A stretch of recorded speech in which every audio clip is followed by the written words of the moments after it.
You hear it before you see it. A soft rhythm, like the slow ticking of a distant clock. A wooden shuttle slides back and forth. Threads tighten, loosen, tighten again. It is not music, not exactly, but it has a melody all its own. Tonight, we drift into the quiet world of the ancient weavers, the people who shaped civilizations not with words or weapons, but with thread, color, and patience. Their hands worked in silence, their craft forgotten by most. Yet the fabrics they made, linen, silk, wool, became the skin of history itself. Robes for kings, sails for ships, wrappings for the dead, and warmth for the living. Behind every piece of cloth there was a heartbeat, a rhythm repeated over centuries, the loom's steady breath, the whisper of fibers crossing in the dark. Tonight, we'll listen to that rhythm. We'll travel through the hum of ancient workshops, through dye pits and trade routes, through the hands that turned raw thread into beauty. It's a story of labor, of patience, of quiet creation, a story woven not for glory, but for endurance. So settle back, breathe slowly, and let the world fade to a softer time, where history hums gently in the background, and gold threads glimmer in the half-light of memory. You awaken before the city does. Paris, still shrouded in darkness, lies heavy and silent, its narrow streets slick with night mist. The only lights are the dim orange glows leaking through the shutters of bakeries. Within, a quiet, ancient rhythm is already underway, a rhythm that has kept France fed for centuries, and yet few ever saw it. In the 18th century, before the Revolution, before the smell of bread became a symbol of the people's hunger, the baker's life was one of endless repetition. Each movement, each sound, each rising of dough was part of a ritual that seemed older than memory itself. The first sound in a French bakery was the cough of the fire, a low, groaning kind of breath as the baker stirred the embers left from the night before. They called it reveiller, la fête, awaken the fire. The baker's fire was not merely warmth. It was livelihood, survival, identity. It was passed down like a name. Many bakers believed that a well-fed fire carried the soul of the shop. Flour sacks lined the walls, heavy with wheat from the surrounding countryside. The grain that reached Paris had already traveled far across muddy cart roads, through toll gates, taxed and measured at every stage. In a world before mechanical mills, flour was as much politics as it was sustenance. It was watched, controlled, and rationed by the crown. Bakers were both artisans and agents of regulation. Their work fed the people, but also upheld the fragile balance of the monarchy's food supply. You can almost smell the mix of smoke, flour, and damp stone. The air in the bakehouse was thick enough to taste. Wooden troughs lined the walls, wide enough for a man to knead dough up to his elbows. In the corner sat a hutch apothatha, great wooden chest where dough rested between risings, covered in linen cloths to keep in warmth. Time in a bakery was not measured by clocks, but by texture. The dough told you when it was ready, not the hour. There were rhythms to every action, the turning of the flour, the splash of water from the well bucket, the thump of fists into soft, living dough. It was, in its own way, a kind of musica patient, slow song of survival. Most bakers lived above or beside their ovens. It was both home and workshop, a space that blurred the line between public and private life. The wives and children of bakers shared the same rhythms, rising at midnight, tending to the dough, preparing the day's loaves before the first morning bells. For many, there was no clear day or night, only the cycle of feeding the fire and shaping the dough before the city stirred awake. In 18th century France, bread was not a luxury. It was the food. For the poor, it made up nearly 70 to 80% of daily calories. For the middle classes, it still anchored every meal. To run out of bread was not an inconvenience, it was crisis. And so, the baker's duty carried immense weight. Their failure could mean unrest, even riot. Each bakery belonged to the Corporation des Boulangers, a powerful guild that regulated prices, quality, and apprenticeships. Guild membership was inherited or purchased at enormous cost. The rules were strict. Bakers could not overcharge, could not underweight a loaf, could not bake at improper hours. Every loaf was a small act of loyalty to the crown, to the guild, and to the hungry city outside. Yet behind these rules, life was precarious. The price of wheat fluctuated constantly. A dry summer, a frozen spring, a tax dispute, any of these could plunge a baker into debt. The royal inspectors, the lieutenants du roi, made unannounced visits to weigh loaves and check ovens. If a baker cheated the measure, even slightly, he could lose his license, his reputation, or worse. Despite this, there was pride, quiet, stubborn pride in their craft. Bakers were respected, even envied for their steady income, but their lives were marked by exhaustion. Midnight labor, endless kneading, constant heat. They were among the first to rise and the last to rest. A saying circulated through Paris, "Le boulanger dort," about the baker sleeps, standing. The bread itself varied by class. For nobles, pain de luxe, fine white loaves made from sifted flour. For the working poor, coarse pain de ménage, dark and dense, cut with rye or barley. Every loaf told a story about its eater, their rank, their hunger, their hope. Even the shapes of bread mattered. Round loaves, bulls, were common for household use.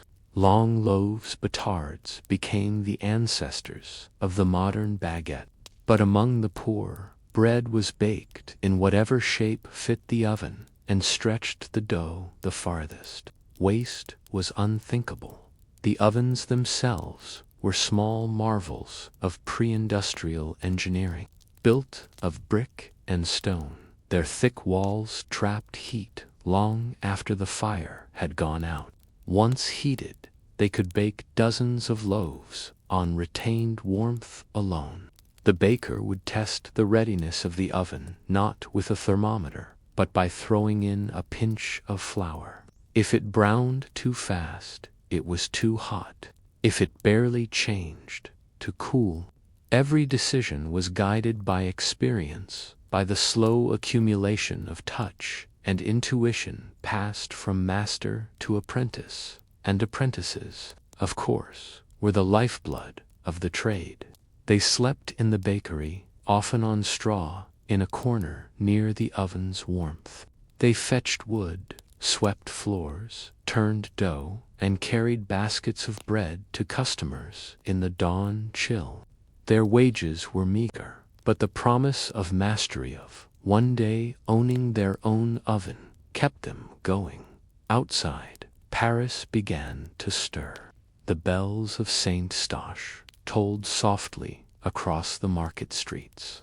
Merchants prepared their stalls, and from every bakery door came the smell of baking bread, invisible tide of warmth that filled alleys and courtyards. Bread was in that moment not just food, but peace. As long as there was bread, the city could breathe. Yet even in this calm, something was shifting. The rhythms that had governed bakers for centuries, the balance of price and flour, of guild and crown, were under strain. Wheat shortages loomed more often. Grain convoys were attacked. Speculators hoarded flour in warehouses outside the city, driving prices up. The people began to murmur, and in the small, flour-dusted darkness of every bakery, the bakers themselves began to feel a different kind of heat, not from their ovens, but from the world outside. The rhythm of their work remained steady, but beneath it, history was beginning to stir. By the middle of the 18th century, bread had become more than sustenance in France. It was a measure of justice, a mirror of politics. If you wanted to know whether the kingdom was at peace, you didn't look at the crown or the army, you looked at the price of bread. Every Parisian bakery lived under the shadow of regulation. The crown's Ministry of Provisioning, the Police des Grains, dictated how much flour could be milled, how it could be transported, and at what price a loaf could be sold. The intention was noble: keep bread affordable for all, but, in practice, it tied every baker's hands with red tape. Each day began not with kneading, but with calculation. Bakers had to record the weight of flour received, the yield of dough, and the number of loaves produced. These numbers were carefully inspected by officials, known as inspecteurs du pain, who carried brass scales and notebooks. They would arrive unannounced, weighing loaves and scowling at any that fell short. If a loaf was found too light, the fine could ruin a week's work. It was said that no trade in France had as many laws as bread-making. A baker's notebook was as vital as his oven. Even the flour itself was political. The banal mills, those owned by local lords, peasants were required by law to grind their wheat there, paying a portion of it as tax. The result was a quiet resentment that fermented like dough. The workers labored, but the nobles ate. In Paris, where tens of thousands of mouths depended on daily bread, this resentment simmered dangerously. Imagine the warehouse at dawn, barrels of flour stacked to the rafters, guarded by clerks and soldiers. Flour was treated as treasure. Bakers had to buy through licensed merchants at fixed prices. There was no bargaining, no freedom of trade. The king's seal on a sack of flour was as sacred as a coin dot to the ordinary baker. This meant constant struggle. Too much rain, the wheat mildewed; too much sun, the harvest shriveled. The baker bore the blame for every shortage. When loaves ran small or prices rose, the people did not curse the nobles, they cursed the baker. In the popular imagination, the baker was both provider and villain. Inside the bakehouse, this tension was quietly felt. A baker could not refuse to bake, nor could he freely raise his prices. Many worked at a loss during shortages just to maintain reputation. Others diluted their dough with rye or barley to stretch the flour farther, hoping inspectors would not notice. It was a dangerous gamble. If caught, they faced public humiliation. One punishment was the carcan, the iron collar. A baker found guilty of cheating customers might be paraded through the streets. Collar locked around his neck, a small loaf hung from it as a sign of his crime. The crowd would jeer. Children would throw crumbs. The message was simple: bread was sacred, and those who betrayed it betrayed France itself. But in private, the bakers shared quiet acts of rebellion. Some hid a small portion of flour in secret barrels, saving it for lean weeks. Others sold to neighbors at night for a few extra sous, breaking the price laws. They called it pain de la nuit bread, illegal but necessary. At the same time, the science of baking was beginning to change. Chemists and agronomists, funded by the Enlightenment's curiosity, began studying yeast, fermentation, and oven temperature. One name often whispered among bakers was Antoine Augustin Parmentier, an apothecary and visionary who believed that hunger could be solved through reason. He famously promoted the potato as a food source and wrote about the chemistry of bread. His ideas trickled into Parisian bakehouses slowly, often through apprentices who had heard of new methods in the salons or universities. Still, most bakers trusted the old ways. They kneaded by hand, judged by eye, and relied on the invisible knowledge passed down through generations. Le pain, c'est vivant, they said, bread is alive. It rose, fell, and breathed, according to laws no chemist could quite describe. For women in the trade, life was doubly complex. Wives often managed the business accounts and front shop while their husbands worked the ovens. Some, widowed or skilled enough, became balangers in their own right, officially recognized female bakers. They worked long before dawn, shaping dough beside their male counterparts, yet were rarely mentioned in guild records. Their contribution was baked quietly into history. Meanwhile, in the markets of Paris, the people talked of nothing but bread. A loaf that cost 2 sous 1 week might cost for the next. For the poor, this meant hunger. For the bakers, it meant fear. Rumors spread easily that flour was being hoarded by speculators, that millers were sabotaging the supply, that bakers themselves were conspiring with the rich. In truth, it was a fragile web. Grain prices rose with the weather, transport, war, and tax. The baker stood at the center of it, all too small to change anything, too visible to escape blame. On cold mornings, when the queue outside the shop grew long, tempers flared.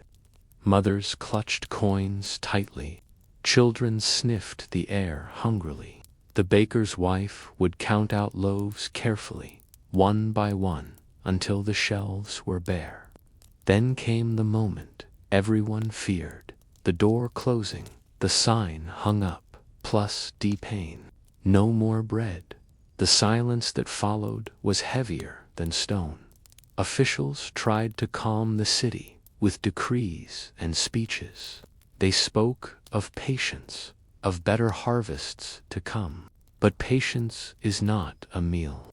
In 1775, the tension broke that spring. Rumors swept through Paris that the government had liberalized the grain trade, allowing merchants to buy and sell freely, without price control. To economists, it was progress. To the poor, it was betrayal. Flour vanished from shops overnight. The price of bread doubled in days. Crowds gathered, shouting for justice. In the markets of Saint-Antoine and Les Halles, mobs stormed warehouses, seizing sacks of flour. Bakers were dragged from their shops, accused of hoarding. The Gerde Ferians, the flour war, had begun. For 2 weeks, chaos ruled. Dozens were killed, hundreds arrested. In the end, royal troops restored order, but the damage was done. The people had learned something dangerous, that hunger could be a weapon. The bakers, caught between crown and crowd, returned to their ovens in silence. They baked again the next night, as they always had. But the rhythm felt different, heavier, uneasy, inside the bakehouse. The same motions continued: the turning of dough, the stretching, the folding, but the air carried new tension. Outside, the Enlightenment whispered of liberty and equality. Inside, the fire roared, steady and indifferent. For those who baked the daily bread, survival depended not on philosophy, but on rhythm, keeping the fire alive, keeping the loaves on the shelf, keeping the city calm. And yet, there was one rhythm they could not control, the rhythm of history itself. A slow rising storm, not of yeast, but of revolution, gathering strength beyond the bakery doors. The year is 1789. The same streets where the smell of baking once brought comfort now echo with shouts and the distant thunder of hooves. Paris is restless. Bread, as always, is at the center of it all. For decades, bakers had been the quiet, unseen heartbeat of the city, rising before dawn, working by firelight, ensuring that the people awoke to the smell of sustenance. But in this year, that rhythm faltered. The prices of wheat had climbed to unbearable heights.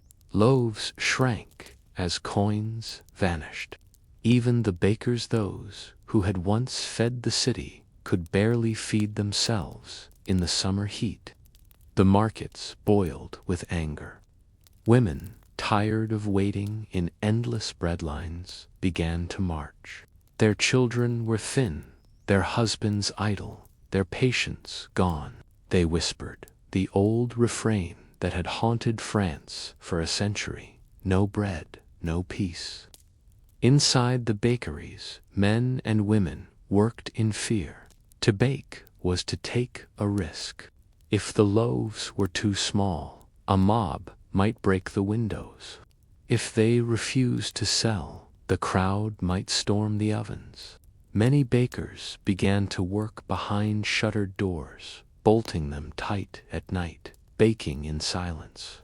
Even so, the smell of bread was enough to draw a crowd. The baker's wife became the face of danger. She was the one who met the people, who sold the loaves, who faced their anger. There is a letter from a Parisian baker's wife, written in July of that year. It survives in a museum archive, her handwriting slanted and smudged with flour dust. "They beat upon the shutters this morning," she wrote. "They said we had hidden flour. They searched even the cradle.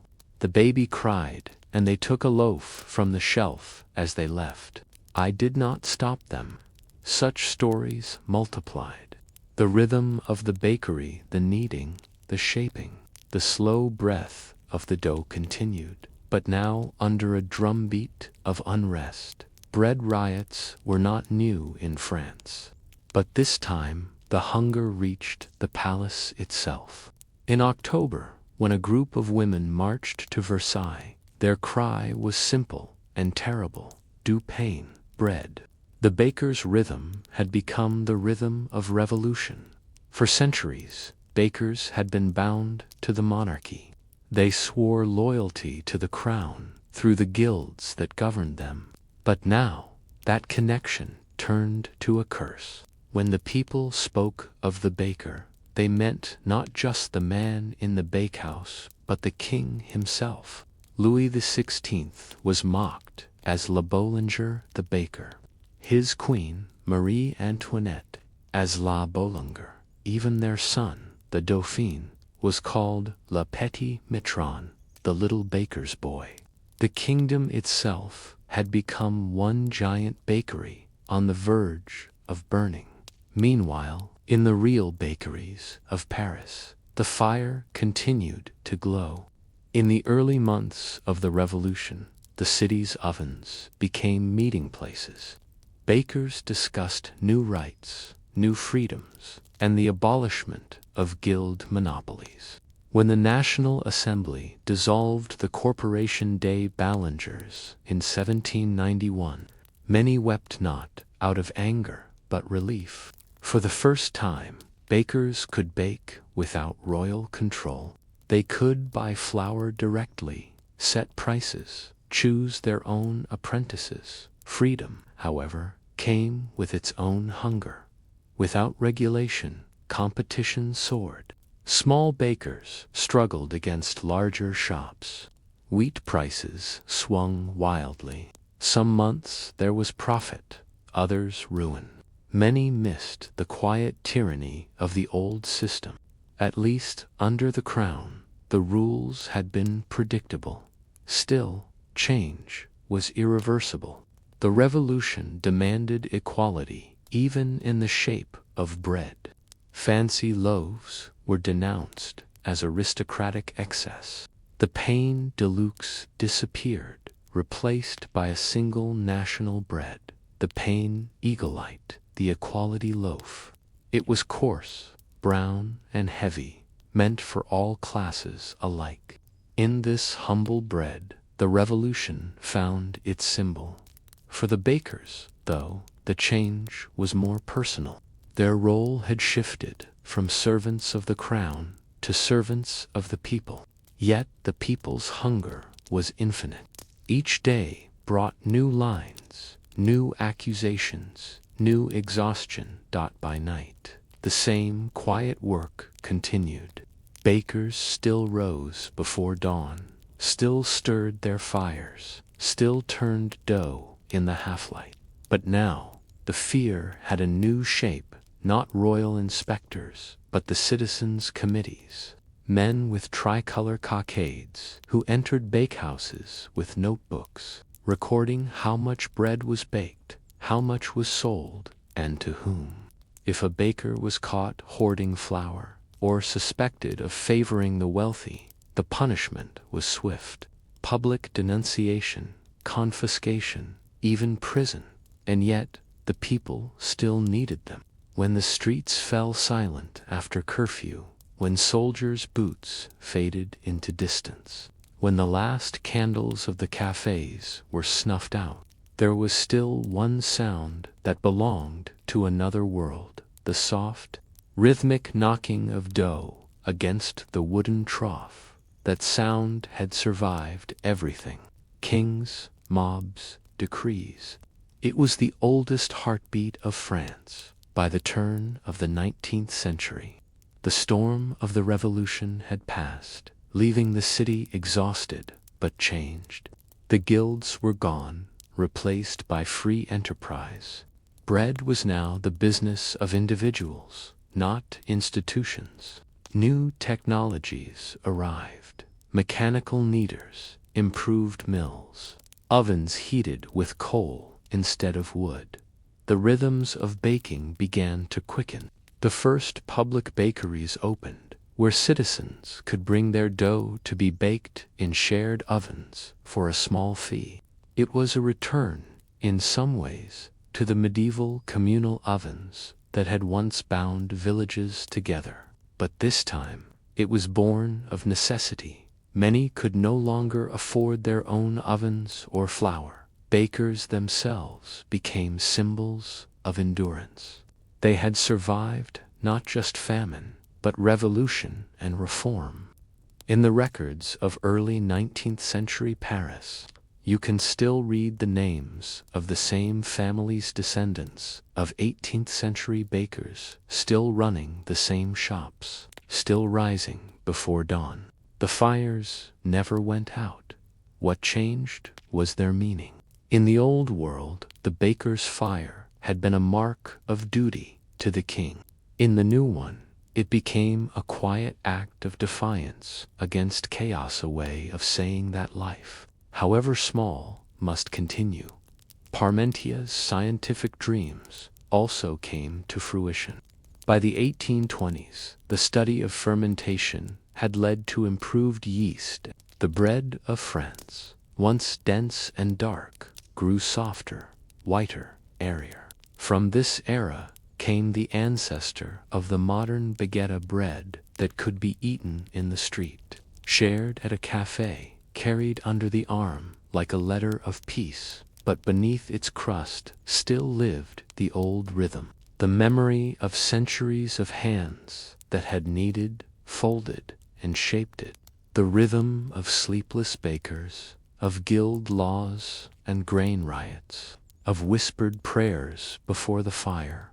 Even now, if you walk through Paris at 4 in the morning, you can still hear it. A faint clatter, a hollow knock, the rustle of linen over rising dough. It is the sound of a trade that never truly sleeps. When you think of the great revolutions of history, it's easy to remember the speeches, the battles, the names carved into monuments. But sometimes, history turns not on the clang of steel, but on the quiet hum of work, the slow rhythm of hands, repeating emotion for centuries. The bakers of 18th century France did not lead armies or draft constitutions. They did something humbler and perhaps harder. They kept the city fed.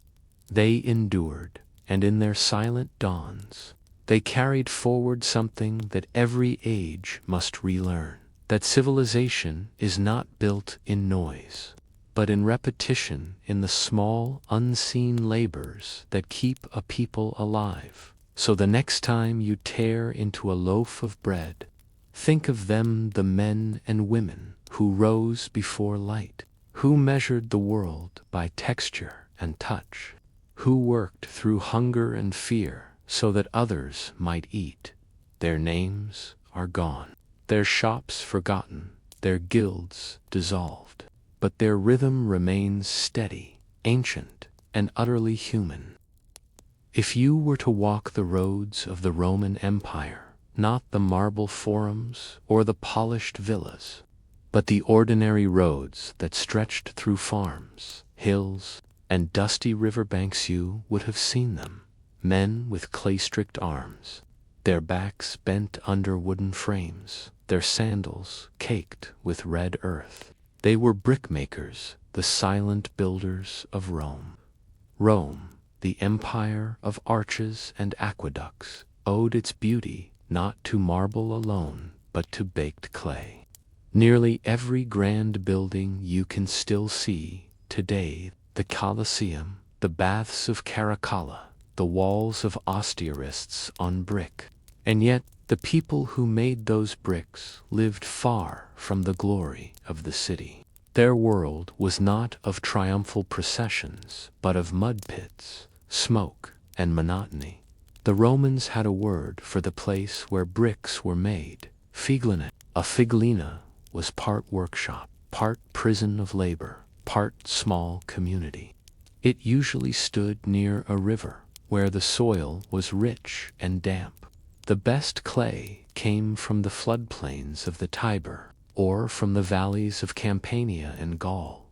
Roman surveyors could tell good clay from bad simply by pressing it between their fingers and watching how it dried.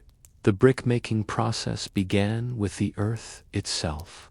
Workers dug clay from open pits, often knee-deep in water. The work was heavy, slow, and endless. They loaded the clay into wooden barrows and carried it to the mixing yard, where others waited with shovels. The clay had to be clean stones and roots removed, then mixed with sand, and sometimes bits of straw or crushed pottery to strengthen it. Water was added until the mixture reached the right consistency, somewhere between dough and sludge. It was not a precise science. The men relied on touch, the resistance of the spade, the way the clay clung to their fingers. Too wet, and the bricks would collapse in drying. Too dry, and they would crack in the kiln. Once the clay was ready, it was pressed into wooden molds, each one carefully sized and stamped with an identifying mark. Every brick bore the name of its maker or owner. Sometimes it was a private seal, see Domitius Figlinae, the workshop of Gaius Domitius. Other times it carried the mark of a legion, leg to a VG, the Second Augustan Legion. These stamps are still visible today on ruins scattered across Europe and North Africa. Quiet signature of forgotten hands. In many workshops, the labor was done by slaves or freedmen. The work was repetitive, exhausting, and often dangerous. The clay pits could collapse after heavy rain. The kilns could explode under too much heat. Yet, even among the enslaved, there was hierarchy. The meticulous, the skilled brickmaker, was valued for his experience. He knew how to read the clay, how to balance the fire, how to make bricks that would last 1,000 years. An inscription found near Ostia reads simply, Lucius Figulus. He made good bricks. For all their anonymity, these men were vital to the empire's breath. The Roman army itself depended on them. Every fortress, every bathhouse, every road station required thousands of bricks. Mobile kilns followed the legions as they moved temporary figlinae, sprouting beside rivers and abandoned quarries. The bricks they produced were not just building material. They were infrastructure, propaganda, permanence. After molding, the bricks were left to dry. For several days, they sat in long rows under open sheds, protected from direct sun but exposed to air. Workers turned them daily to prevent warping. The air was full of dust, insects, and the steady creak of wood against clay. When the bricks were dry enough, they were stacked into kiln-stall, beehive-shaped furnaces built from old bricks and plastered with mud. A single firing could last 10 days, fueled by endless bundles of firewood. The heat reached nearly 1,000 degrees, night and day. The kill watchmen, usually the oldest workers, tended the fires. They could judge the temperature not by instruments but by color. Pale orange meant the bricks were still raw. Deep crimson meant they were nearly done. When the glow reached a shade like dried blood, they knew the bricks would endure. A good firing was an art. Too little heat, and the bricks would crumble. Too much, and they would fuse together into useless lumps. When the firing was complete, the men broke open the kiln and let the bricks cool. The air smelled of smoke, ash, and something faintly sweet, the scent of earth transformed by flame. The finished bricks were stacked in huge piles, sorted by size, and marked for delivery. Most were rectangular, but Roman builders also used triangular bricks for decorative arches and circular ones for columns. Nothing was wasted from the figlinae. Ox-drawn carts carried the bricks along the empire's arteries, first to the nearest port, then by barge or ship to wherever Rome was expanding next. It was said that the empire spread as far as the clay would hold. To most Romans, brickmakers were invisible. They had no monuments, no marble busts, but they were everywhere, literally underfoot. Each step through the streets of Rome was a step across their labor. Their rhythm, too, was ancient. Dig, mix, mold, dry, fire, deliver, then begin again. And it was not just men who lived this rhythm. In the provinces, women and children often worked alongside them, especially during the mixing and drying stages. Clay stuck to their legs like a second skin. It dried and cracked, leaving thin cuts that burned with every movement. Still, they worked because brickmaking was not a trade one could escape easily. Entire families were born into the same figlinae generation. Some workshops had existed for centuries, their ownership changing but their workers remaining. If you stood at the edge of one of these clay fields at dusk, you would see the workers washing themselves in the same river that gave them their livelihood. The water turned red around them. They laughed quietly, wiped their arms, and went home to the huts that stood behind the kiln's small, smoky places. Walls made of the very bricks they had shaped. In that red dust there was something almost devotional. The empire built its temples to Jupiter, its arenas to Caesar. But these men had their own silent temple, the Kill, glowing in the night. Every brick that cooled, there was a prayer for endurance. And perhaps that is why, 2,000 years later, their work remains. While statues crumble and frescoes fade, their bricks endure, weathered, cracked, but still holding the walls of Rome together. It is a kind of immortality they never sought and never knew. But as the empire expanded, the demand for bricks grew beyond even their capacity. Soon the Figline could not keep pace. The question was not whether Rome would build, but how long its makers could bear the weight. And so the rhythm of labor began to strain. The clay still came from the river, the fire still roared, but something in the air had changed. A faint pressure, a sense that the empire itself, vast and insatiable, was asking too much of the earth and those who worked it. By the 2nd century, Rome was no longer a city. It was a world made of brick, from the damp forests of Britannia to the deserts of Syria. The reddish rectangles of baked clay formed the walls of outposts, villas, and baths.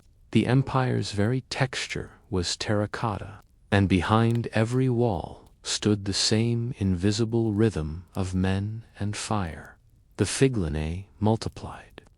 New ones appeared wherever Rome settled, almost like seeds dropped by the legions.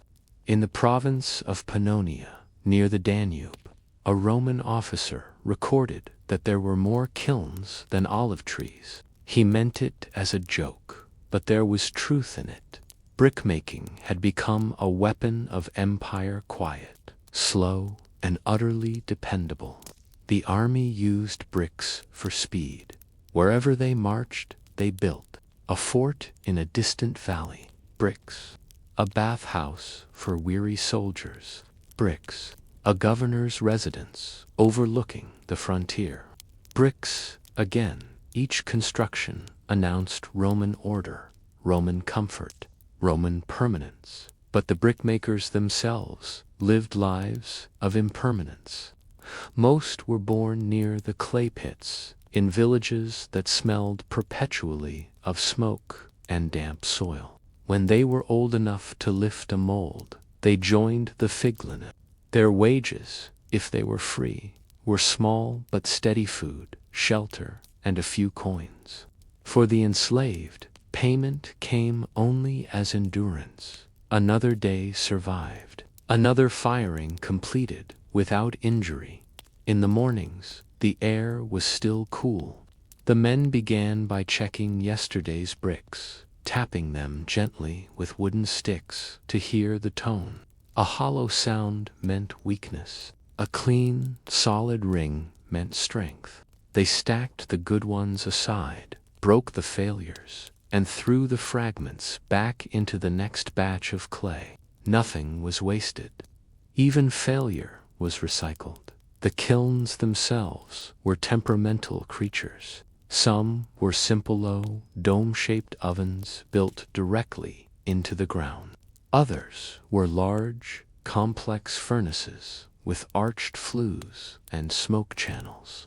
Each had its own quirks. One drew heat unevenly. Another liked to crack bricks on the western side.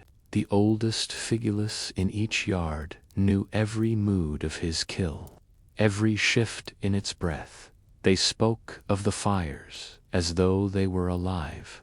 When the flames roared too high, they said the kill was angry. When it burned low and steady, they said it was content.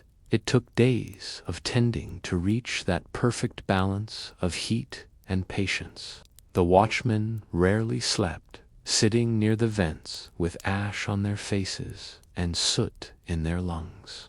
from dusk to dawn. They listened to the faint hum of the bricks with a non-empire's heartbeat in clay and smoke at night. The Figlinay looked almost beautiful. Rows of glowing kilns dotted the dark fields like red lanterns, their light rising softly into the sky.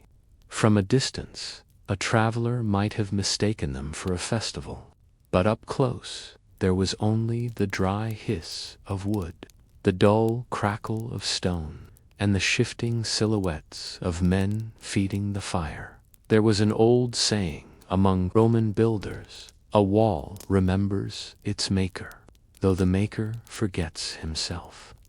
Perhaps that was the truth of it. The men forgot themselves, daily under the dust, under the monotony, under the empire's endless appetite for bricks. And yet, the walls they built endured. Every arch of the baths of Diocletian, every aqueduct, every quiet villa along the Tiber carried the memory of their hands even if no one knew their names. In some regions, the brickmakers were part of the army itself. The legions kept their own Figlinay, often run by soldiers on long assignments. A few even carved their legionary symbols directly into the bricks: the eagle of the 10th Legion, the bull of the 12th, the thunderbolt of Jupiter. Each mark was both a signature and a declaration. I had been here, and it would stay. One site in Britannia, near the river Tyne, revealed an entire kill field built by Legion Victrix. Archaeologists found layer upon layer of stamped bricks, all bearing the same letters: Leg Vic. It was as if the soldiers had tried to leave their presence in the ground itself, to make the soil Roman by imprinting it with their identity. Even the landscape became an archive of the empires. Bureaucracy, but what the inscriptions cannot show is the sound of it, all the ceaseless rhythm of digging, shaping, stacking. Imagine the noise: shovels scraping clay, carts creaking under weight, the muffled thud of bricks being turned. Add to it the smell, smoke, sweat, dust, and sometimes the faint bitterness of burning olive wood. A Roman construction site was a kind of slow thunder, rolling across decades. Brickmakers took pride in the small things. Some shaped little figures or animal prints into the wet clay before drying: a bird, a dog, a child's footprint. Not official marks, but personal ones. A quiet protest against anonymity. One such brick was found near Ostia, marked with the imprint of a small hand. A child, perhaps the son or daughter of a worker, had pressed their palm into the soft surface before it dried. 2,000 years later, the impression still remains, fingers frozen in time, a brief and human defiance against the vastness of empire. Sometimes, on feast days, the Figilina would pause, the fires would go out, and the workers would rest. They ate bread baked in the same kilns that fired their bricks, and drank watered wine beneath the same smoke-stained roofs. For a day the empire stood still. The next morning the shovels began again.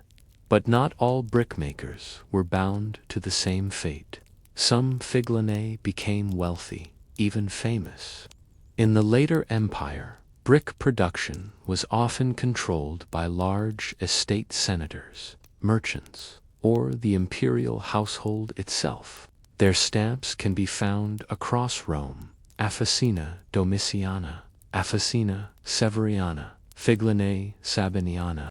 These were not small workshops, but vast industrial sites, employing hundreds, sometimes thousands of workers. The clay pits stretched for miles. The kilns burned night and day that the owners rarely visited. They lived in villas far from the smoke, collecting profits as their agents managed the labor. For them, bricks were currency, material wealth that could be stored, sold, or shipped across seas. For the workers, it was survival. Even so, the rhythm continued. The empire grew heavier, the taxes higher, the orders unending. Brickmakers began to reuse old materials, breaking down abandoned walls, grinding them into dust, mixing them with new clay. It was a kind of recycling that spoke of exhaustion, not innovation. Rome was still building, but it was also beginning to rebuild itself from its own remains. By the 4th century, the tone of the empire had changed. The fires still burned, but the light was different, more desperate, less triumphant. The same kilns that once made bricks for temples now made them for city walls and fortifications. The empire no longer celebrated expansion. It prepared for defense, and still the Figlanay kept working. Even as provinces fell away, as trade slowed, the brickmakers dug, molded, and fired. They had outlasted emperors, wars, and reforms. They were not servants of a ruler, they were servants of the earth. Perhaps that is why their work remains. Every brick that survives in an ancient wall is not just a piece of Roman engineering, it is a fragment of human persistence. The same patience that turns clay to stone can, over centuries, turn empires to memory. So when you next see a Roman ruina line of red bricks half buried in grass, a corner of wall still holding its shape against the wind, remember this: it was once soft earth, lifted by tired hands, dried by sun, and given to fire. And in that fire, it became something permanent. That permanence was not Rome's triumph, it was the brickmakers. End of section 2, approx. 1950 words.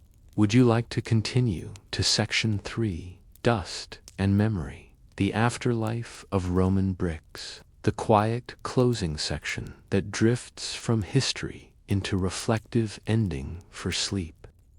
When the fires finally died, the brick fields of Rome fell silent. No one recorded the moment it happened. No chronicler marked the last kill that cooled the final brick lifted from its mold. It wasn't the kind of event empires notice, but somewhere in a forgotten corner of the Tiber plain, the smoke thinned for the last time, and a brickmaker put down his paddle and never picked it up again. The empire that had built itself from earth was, by then, already sinking into the same soil. Walls cracked, roads shifted, aqueducts lost their echo, and in the silence that followed Rome's long noise, the bricks remained patient, unbothered by politics, unhurried by ruin. For centuries, the red dust of Roman clay lingered quietly beneath the surface of new cities. Peasants plowed through it without notice. Goats grazed over buried foundations. And then, sometimes, the earth gave something back, a flash of terracotta in a furrow, a line of old masonry in a riverbank. It is easy to forget that most of what survives from Rome is not marble, but brick. Marble was reused, stolen, burned for lime. But bricks were too humble to be plundered. They simply sank deeper into the ground, unremarkable and immortal. In the early Middle Ages, long after emperors had vanished, the old Roman bricks began to rise again. Builders of monasteries and churches found them in ruined villas, scattered fields, or broken bathhouses. They called them laitiers, vedders, sangent bricks, strong, flat, perfectly made.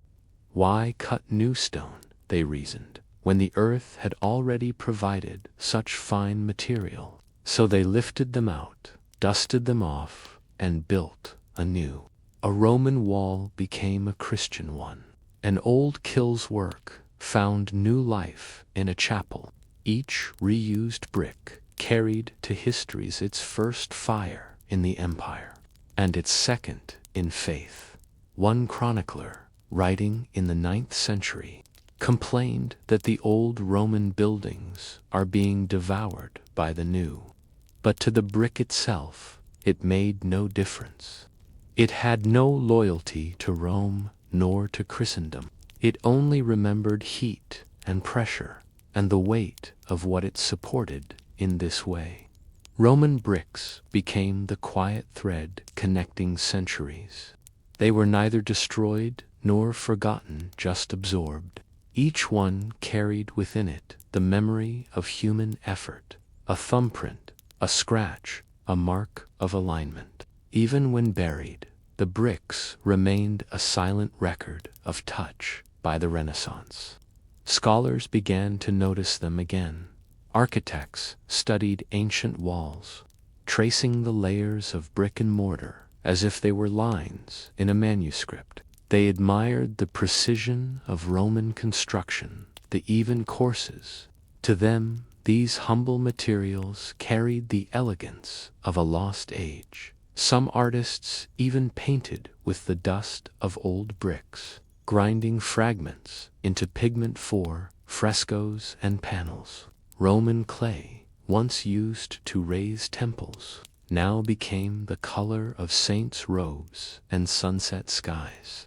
And still, the question lingered: who had made them? The records named the estates, the officers, the imperial workshops. But the men and women who actually shaped the clay had left no words, no inscriptions. Only the bricks themselves bore their presence. It is strange how history forgets its builders.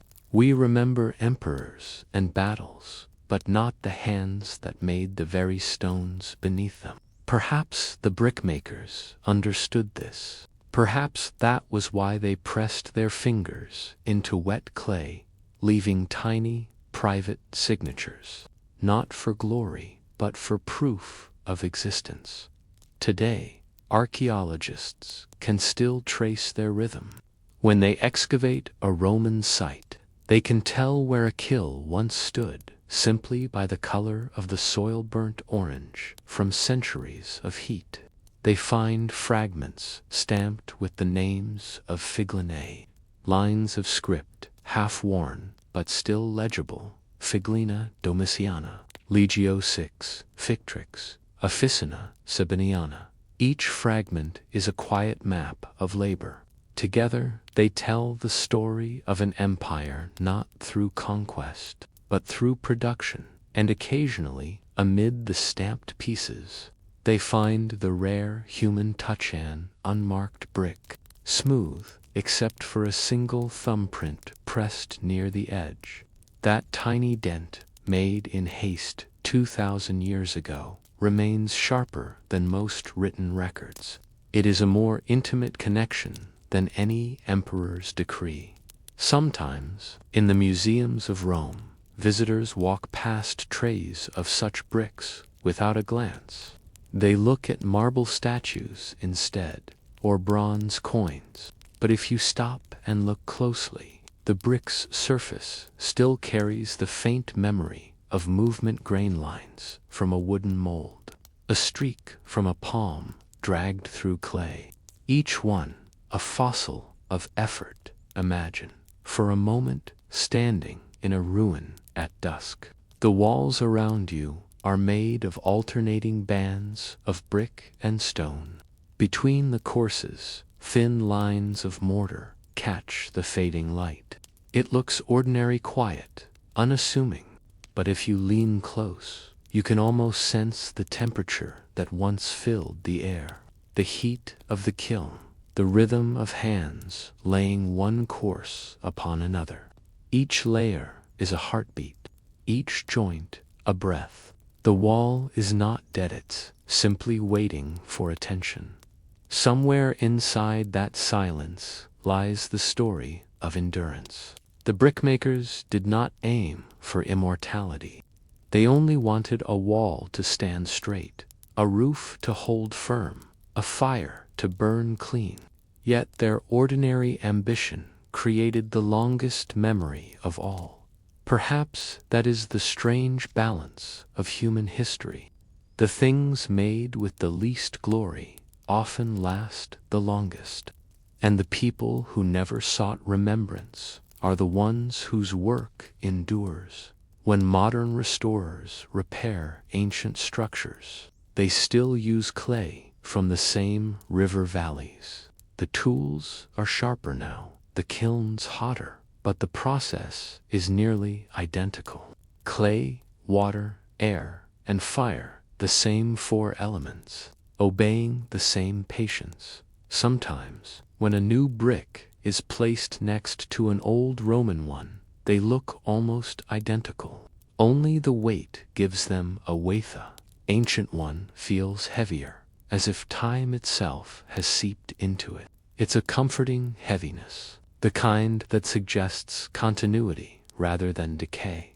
There's a saying among archaeologists: the Romans built for centuries, and their bricks are still waiting for discovery, for reinterpretation, for someone to care enough to notice their quiet perfection, waiting, perhaps, for the same admiration their makers never received.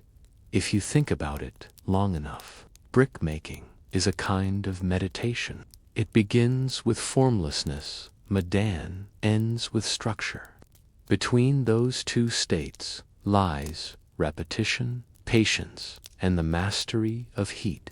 It demands surrender to weather, to time, to imperfection. Every brick carries within it the acceptance that some will crack, some will fail, but the survivors, together, can build something enduring.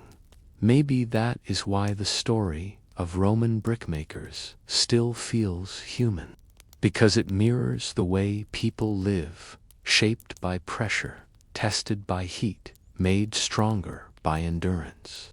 Their story isn't glorious, but it's steady. It's the story of civilization's quiet persistence. And now, 2,000 years later, when night falls over the ruins of Rome, the walls still hold a kind of warmth, not from fire, but from memory. The air around them feels thick, as if it still remembers the smoke, the movement, the endless labor. When the moonlight hits the bricks, they glow faintly red like embers that refuse to die. You can almost hear the soft scrape of wooden paddles, the quiet hum of men at work, the slow exhale of cooling clay. It's not imagination, it's the rhythm that never stopped. It's still there, beneath the noise of modern Rome, beneath the hum of traffic and voices. If you listen long enough, you might hear it too, the slow heartbeat of the earth turned to stone. And perhaps that is how all human stories end, not with silence, but with persistence. The empire fell, the fires cooled, but the bricks remained. They outlasted ambition, violence, and pride. They became part of the world itself, and moving, unending. The brickmaker's legacy isn't carved in marble or written in gold. It lives in the simplest truth, that endurance, not glory, is what shapes civilization. And in every old wall, in every quiet ruin, you can still feel their presence, patient, forgotten, and eternal. If you had walked through the narrow streets of Nuremberg in the late 15th century, you might have heard something faintly unfamiliar. Not the chatter of merchants, nor the clatter of hooves, but a soft, rhythmic tick, tick, tick. It came from behind shuttered workshops and dim courtyards, a new sound in the world, the sound of mechanical time. For centuries, people had measured the hours by sunlight, bells, and shadows. Monasteries used sand and water clocks. Farmers followed the seasons, sailors the stars. But here, in this cold German town, time itself was being caged in brass and iron. Nuremberg was not a large city, but it was precise, filled with artisans who built things that required patience. Its metal workers made astrolabes, compasses, and scientific instruments. Its merchants dealt in copper and tin, and its clockmakers, a small and secretive brotherhood, were quietly reshaping humanity's sense of rhythm.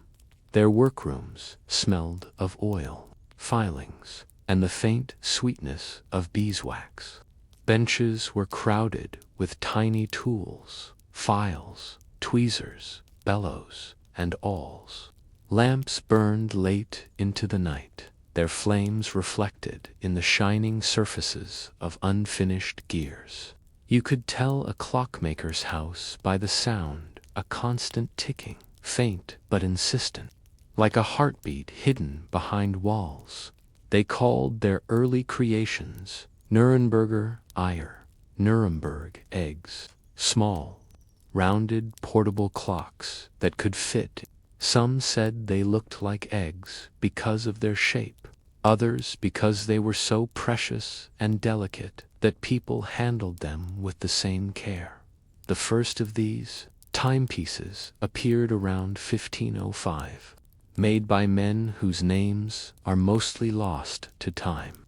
One of the few we still know is Peter Henlein, a locksmith turned craftsman, who learned how to make springs strong enough to power a clock small enough to carry. It was a miracle of compression, the sun and moon distilled into a coil of metal. But to understand what this meant, you have to imagine how strange it was. Before portable clocks, time was a public thing. You heard it when the church bells rang, when your master called for work to begin, when daylight faded. Now, for the first time, time could be owned. You could carry it with you, hidden in your pocket or hanging from your belt. It was no longer the church's, nor the town's. It was yours. That shift, quiet, technical, and entirely uncelebrated, would change everything.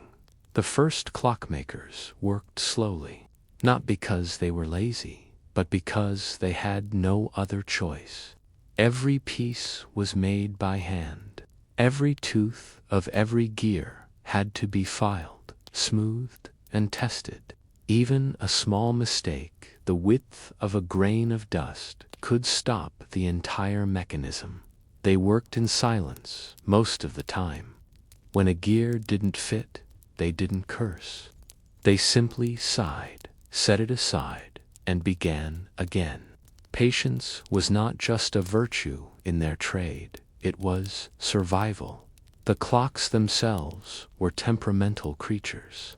They had moods. One might run too fast when the weather was dry, too slow when it rained. The metal expanded, the spring loosened, and the hours slipped like water through a sieve. And so the clockmakers listened, not just to the ticking, but to what was behind it. They tuned their clocks by ear, like musicians. When the rhythm was uneven, it felt wrong in the chest, as though the world itself was limping. Some said that after years of practice, a master could tell the accuracy of a clock by the sound of its ticking alone. Too hurried, and it betrayed tension. Too slow, and it suggested drag. But when the rhythm was right, balanced, steady, unyielding, it felt like the workshop itself was breathing. In winter, the clocks ticked more slowly. The oil thickened, the metal contracted, and the tiny springs complained. The craftsmen rubbed their hands before the coals, the air heavy with iron dust and smoke. Outside, snow gathered on the window ledges. Inside, time passed in patient fragments, Hours were counted not by bells or shadows, but by the tiny heartbeats of unfinished clocks. It was not an easy life. Most clockmakers were neither rich nor famous. Their work was too specialized, their materials too costly. They lived modestly, often sharing rooms above their shops. Their beds were near the walls, where unfinished mechanisms hung in neat rows, quiet companions in sleep. The tools of their craft were heirlooms. A file might be passed from father to son, its handle darkened by generations of hands. A lathe could outlive its maker. In this trade, continuity mattered more than innovation. Every new clock was, in a way, an echo of an older one, and yet, slowly, the designs began to change. Some clocks became smaller, rounder, more beautiful. Artisans began to carve cases from brass, gild them, inlay them with silver. Time was not just measured, it was displayed. Wealthy patrons began to wear time around their necks, like jewelry, proof not of punctuality, but of refinement. Still, for the makers themselves, beauty was only a side effect of precision. They sought not decoration, but regularity, the perfect balance between motion and restraint. The goal was simple, a mechanism that would never tire, never stutter, never stop. It was, in a sense, an imitation of the divine. To make something move forever, that was to play at the work of creation itself in those dim workshops. The tick of clocks blended with the slower rhythms of human life. The apprentices grew older, their fingers roughened by filings and burns. The masters aged too, their eyesight fading even as their hearing grew more sensitive to the subtlest irregularities. The clocks multiplied, but the rhythm remained the same. The tick was eternal. Each stroke marked not only time passing, but time preserved. To listen to it was to be reminded that, even in a changing world, some things could remain steady. Outside, Nuremberg changed, wars came and went, markets shifted, rulers died. But inside those narrow workshops, time did not march. It ticked softly, relentlessly. COMFORTINGLY. In that quiet persistence lay the true beauty of their work. For the clockmakers of Nuremberg were not making tools, they were building reassurance. Each device, each gear, was a promise that the universe still moved according to order, that there was rhythm amid chaos. Perhaps that is why their trade became known as the art of patience, because to build a clock is to admit that life is short, but order is possible. As evening fell and the last workshop candle burned low, the city settled into sleep. Somewhere, a clock kept ticking, faint, even, and eternal. And in that small sound lay the entire history of modern timekeeping, not a story of triumph, but of quiet persistence, because, in the beginning, time was not measured to control people. It was measured to comfort them, to tell them that, even in the darkest hours, the world still moved forward, one slow, steady beat at a time. And so, the story of Nuremberg's clockmakers begins not with invention, but with listening, the patient art of hearing the heartbeat of time itself. You awake once again, metaphorically, in the dim stillness of pre-dawn Paris, though it is not quite the same Paris as before. The streets have grown narrower in your mind, and the soft hum of ovens from Section 1 has now given way to something more organized, more bureaucratic, and perhaps, in its own quiet way, more fascinating. For every loaf of bread that entered a citizen's mouth in the 18th century, there was an invisible ladder of authority watching over its creation. You might picture bakers as free artisans, men covered in flour who shaped the dough by instinct. But in truth, they were only one part of a system so complex, so entangled in rules, that even a single loaf had a paper trail. By 1760, Paris had nearly 1,500 registered bakers, but only a fraction could bake freely.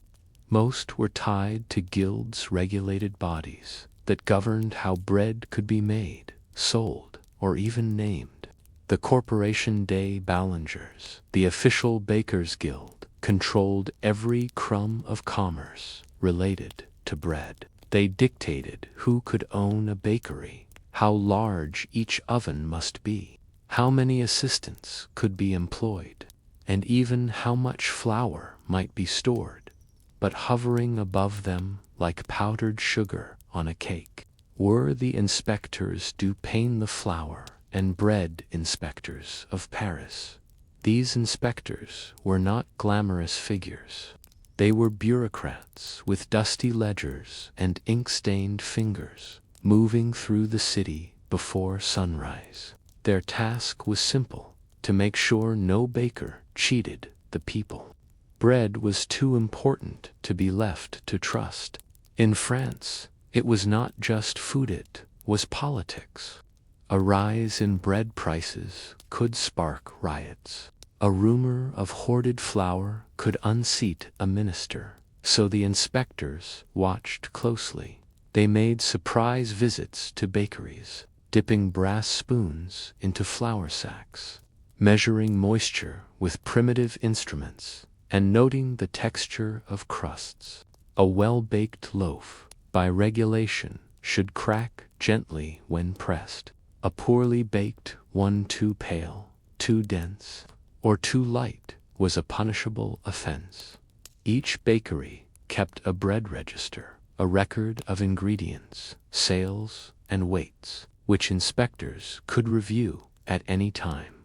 If discrepancies appeared, if a baker used cheaper grain or sold loaves underweight, the punishment was immediate: public shaming, fines, and sometimes imprisonment. And yet, the relationship between bakers and inspectors was not entirely hostile. They depended on one another. Inspectors needed bakers to produce enough bread for the city's swelling population. Bakers needed inspectors to protect them from unfair competition or accusations of fraud. It was a strange sort of partnership, sealed in flour and fear. The hierarchy of bread extended even higher. Above the inspectors stood the Lieutenant General des Police, one of the most powerful officials in the city, who oversaw not only law and order, but also food supply. He could issue decrees regulating the size and price of a loaf.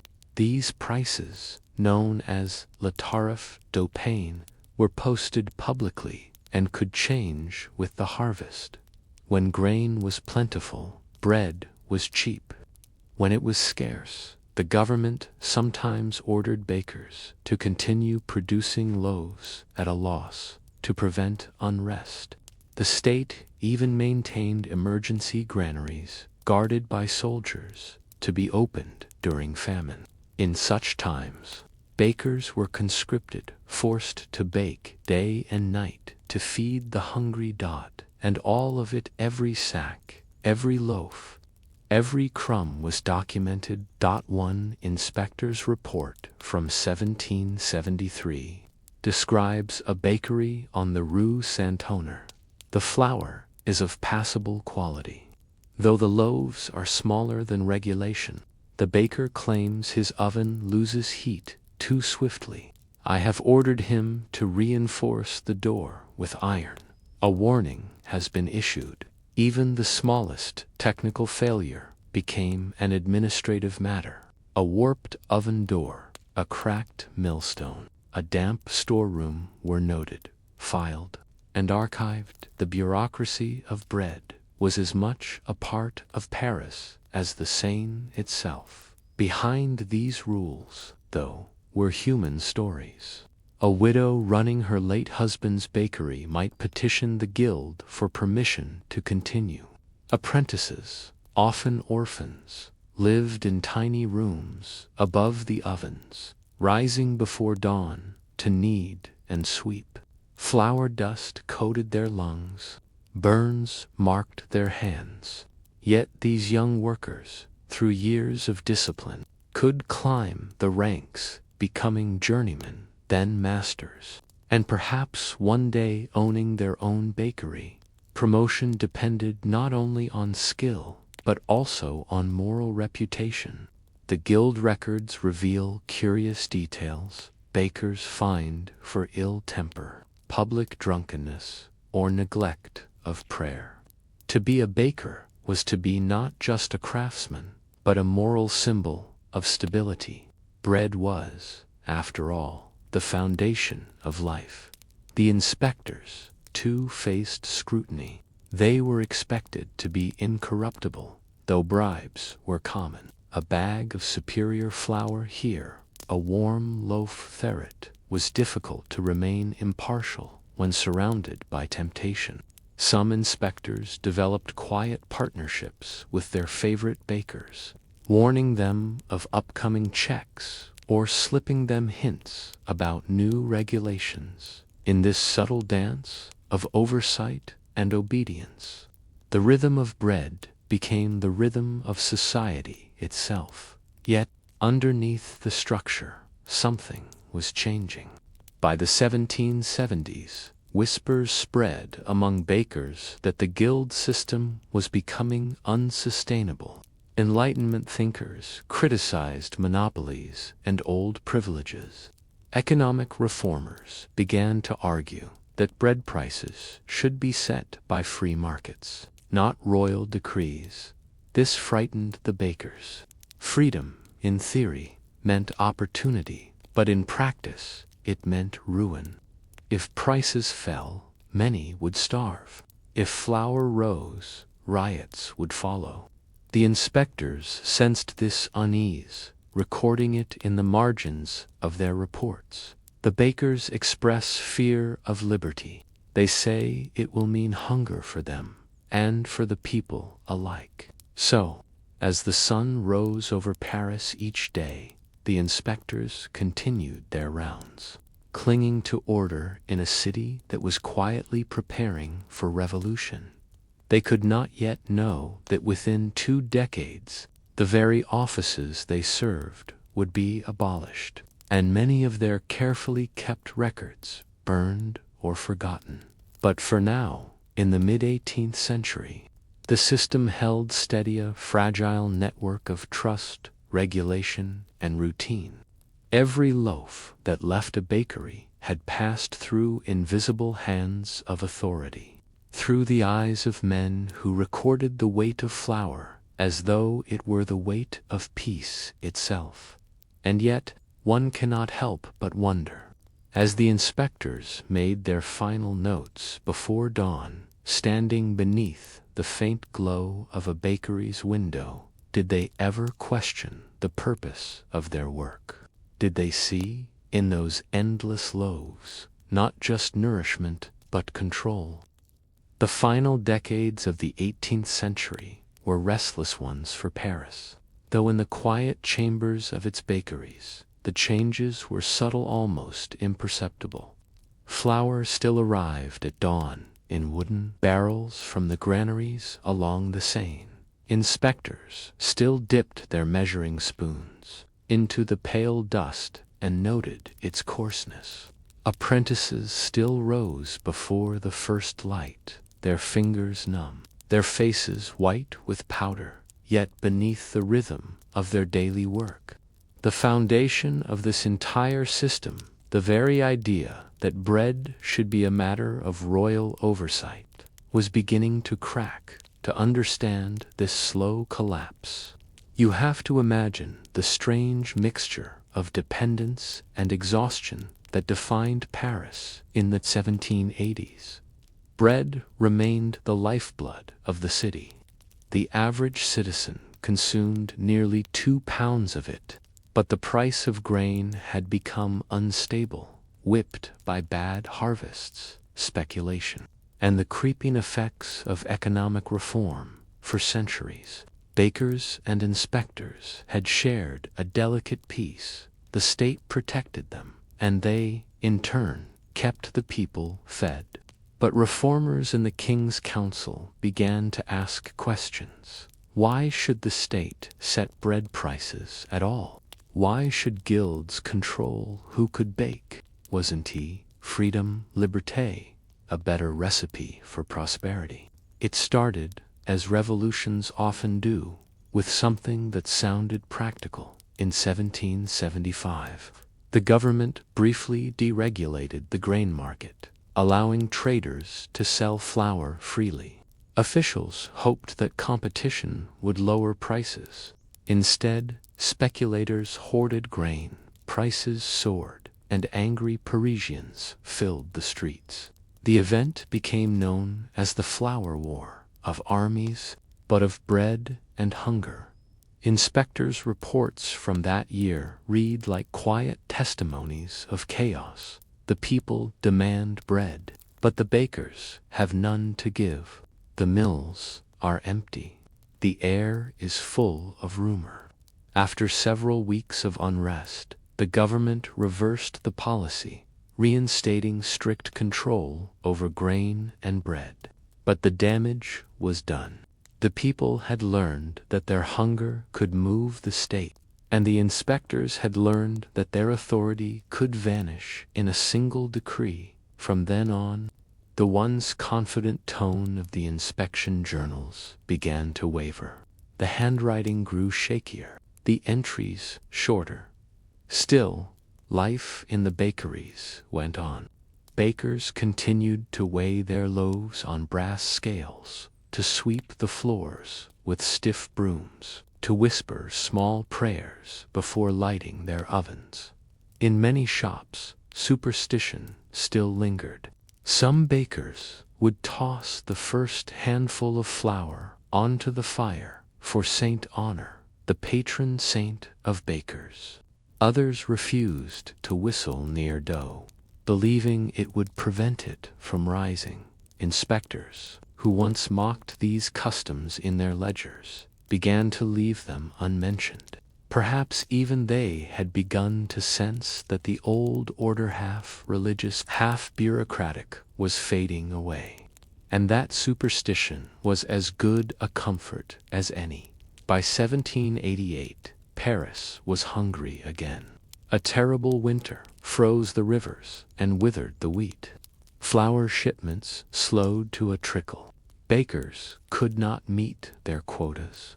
The price of bread tripled, and the poor began to riot once more.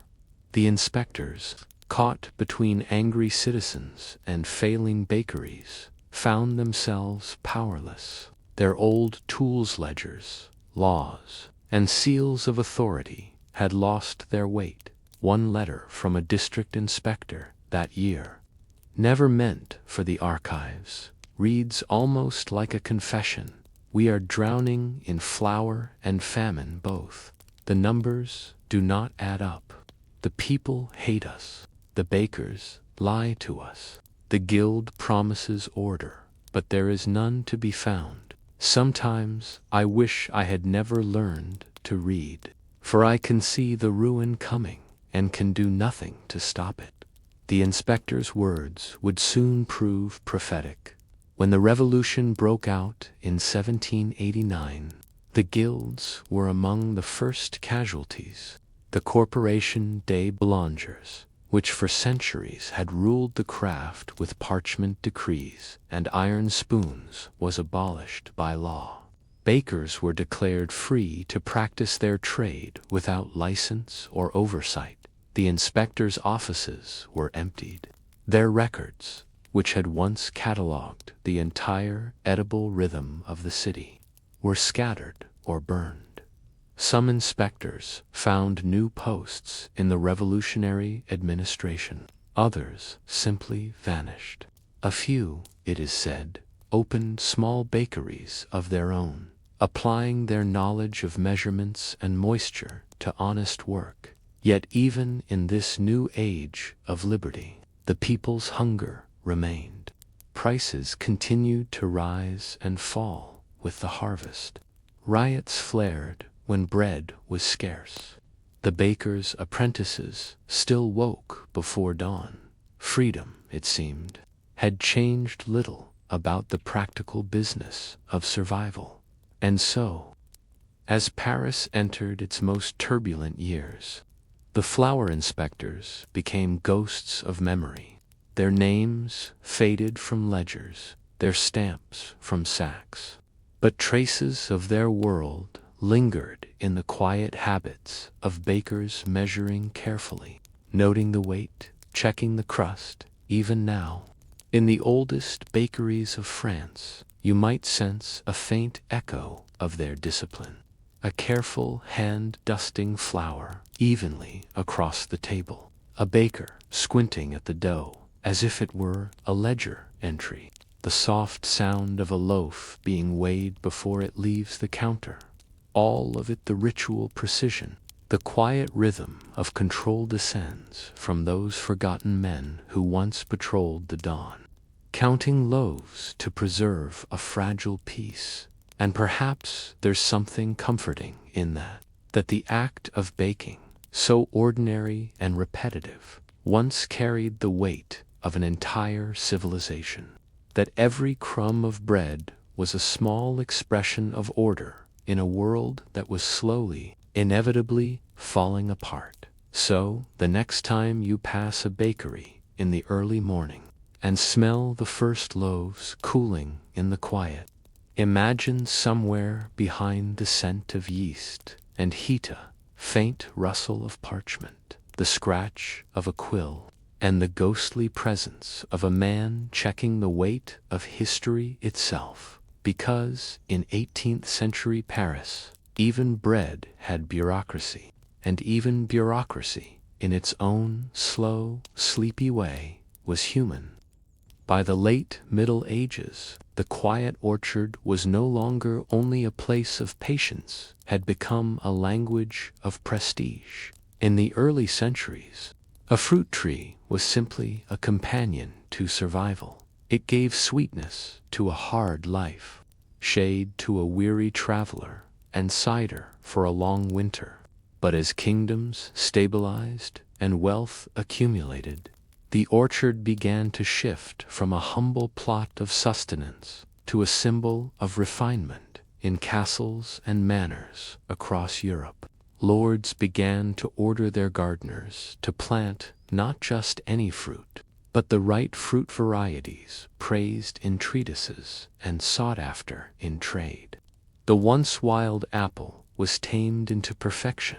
The pear was bred for symmetry, the plum, the cherry, and the fig all found their way into the language of luxury. To walk through an orchard now was no longer an act of labor, was an act of admiration.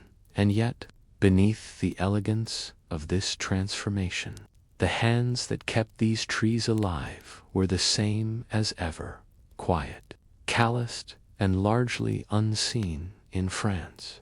During the 14th and 15th centuries, noble estates began to employ full-time vergers, orchard masters, whose sole duty was to maintain fruit trees. These men often came from monastic backgrounds, bringing with them centuries-old knowledge of grafting and pruning. Their expertise was prized, but their names rarely recorded. A lord might boast of owning 100 pear trees of Saint Romain and 40 apples of the Queen's strain, but the verger who kept them alive would go unnamed. It was a strange, layered relationship between beauty and labor, intellect and soil. The orchard, once communal, had become a sign of private virtue. To possess a thriving orchard was to suggest that one ruled wisely, patient, balanced, and in harmony with nature. The French chronicler Jean Froissart once wrote of a noble garden near Valenciennes. There were trees of every fruit known to Christendom, set in perfect order, so that one might walk among them as through a library of living sweetness. A library indeed. That is what the orchard became. Each variety was like a manuscript, copied, exchanged, and improved upon. Some estates kept ledgers listing their trees by name, origin, and yield. Others drew diagrams of their orchards as if they were maps of heaven. Knowledge, like fruit, was being cultivated. As the Renaissance dawned, the orchard became a laboratory. Monks and noble gardeners alike began to experiment with grafting techniques, soil mixtures, and cross-pollination. By the 15th century, Italian and French horticulturalists were exchanging letters on how best to train espaliered pears against sun-warmed walls, or how to keep figs alive through frost. One such correspondence survives between two French monks, Brother Pierre of Rouen and Brother Alling of Tours, written around 1472. Pierre boasts of a graft that bore two varieties of pear on one trunk. Alling replies, cautiously, "Brother, I fear this union is not pleasing to nature. The fruit may sweeten, but the tree will sadden." It is a strangely poetic thought that a tree might sadden under unnatural strain, and yet it reveals how deeply these gardeners observed their craft, as though each branch possessed a spirit of its own. They were not yet scientists, not in the modern sense, but they were already practicing something very close to experiment. The orchard was their workshop, the tree their teacher. Elsewhere in Europe, similar transformations were unfolding. In England, royal estates like those at Windsor and Hampton Court began to employ fruiterers and keepers of the orchard. Their job was to tend exotic species brought from abroad, daprots from Italy, peaches from France, even citrus trees that could not survive without protection to accommodate these delicate imports. Gardeners built orangery stone-walled greenhouses heated with coal or dung fires. The air inside was heavy and sweet, thick with the scent of sap and smoke. It was said that King Henry VIII's gardeners could ripen a peach in February, a feat that astonished visitors. But all this refinement came at a cost. The fruit, once a humble companion of daily life, had become something to display, not to share. Orchards that had once stood open to villages were now enclosed behind walls. The quiet keepers became servants. The trees themselves were renamed, their rustic titles replaced by Latin or noble patronage: the rain-clawed plum, the Belle de Conde pear, the golden pippin apple. The orchard, like so many things in Europe, had been claimed by hierarchy, and yet, even within this new order, knowledge continued to deepen. The rise of universities and botanical gardens in the 16th century brought a new kind of observer, the scholar, who saw in the orchard not a symbol of paradise, but a system to be studied. Natural philosophers began to collect seeds and classify species. Herbalists wrote volumes describing the virtues of fruit: the apple to cleanse the blood, the pear to cool fevers, the plum to ease melancholy. In France, a quiet revolution of thought was taking place at the same time as the grand renaissance of art. Figures like Jean Roule, a Parisian physician, translated ancient Greek texts on agriculture and adapted them for contemporary use. He described in meticulous Latin how to prune a cherry tree, when to water an olive, and how to read the moods of soil. the fruit tree, in these writings, became both a metaphor and a measurement, a way to understand the natural order of life itself. But while scholars wrote, the keepers still worked. Their world remained slow and cyclical.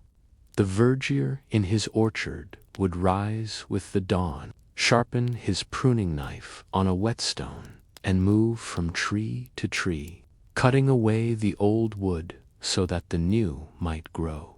Each slice, each scar was a dialogue between man and time. For the wealthy, fruit now carried meanings far beyond hunger. A banquet in a 15th century court might end not with meat or pastry, but with a display of fresh fruit arranged on silver plates, golden pears polished to a mirror, tiny cherries threaded on stalks, plums so ripe their skins trembled. Guests were invited to admire, not eat, in paintings from this period. You can often spot an orchard scene tucked in the background, a reminder of quiet labor behind the spectacle. One particular illumination from a Flemish manuscript shows a noblewoman seated beneath a pear tree while two gardeners prune in the distance. The woman reads from a book, her gown bright as the fruit above her, while the gardeners bend unseen. It is a small, silent image of how the orchard's meaning had divided, beauty above, work below. Yet the keepers endured. They knew, perhaps better than anyone, that fashion passes but fruit returns. Season after season, they continued their routines. They scraped lichen from bark, scattered manure around roots, harvested seed from the best trees, and grafted new stock. Many of the varieties they tended still survive today, quiet, living witnesses to centuries of patient labor. Names like Colville, Blankdiver, Bon Chrétien, and Pomme d'Api all trace their lineage back to these late medieval and Renaissance orchards. To bite into one now is to taste history, sweet, slow, and deliberate. But just as the orchard had risen from faith to science, from survival to luxury, another transformation was coming, one that would test its very soul in the next century. Commerce would begin to change everything. Fruit would cease to be a local pleasure and become a traded commodity. Orchards would expand, but their keepers would dwindle. The patience that had once defined the orchard would be replaced by the logic of markets and harvest yields. The orchard would no longer be a sanctuary of silence, but a system of production. And yet, before that age arrived, there was still one brief moment of harmony when gardeners, monks, and scholars all shared the same quiet awe before the mystery of growth. They might not have agreed on the nature of the soul or the structure of heaven, but they all believed deeply that the grafted tree was proof of human understanding, a small act of partnership between nature and thought. To plant a tree was to speak gently to the earth, asking it to remember you long after you were gone. But what happens when patience becomes profit? When the rhythm of seasons meets the rhythm of trade? When the quiet orchard must yield to the noise of commerce? The final decades of the 18th century were restless ones for Paris, though in the quiet chambers of its bakeries, the changes were subtle, almost imperceptible.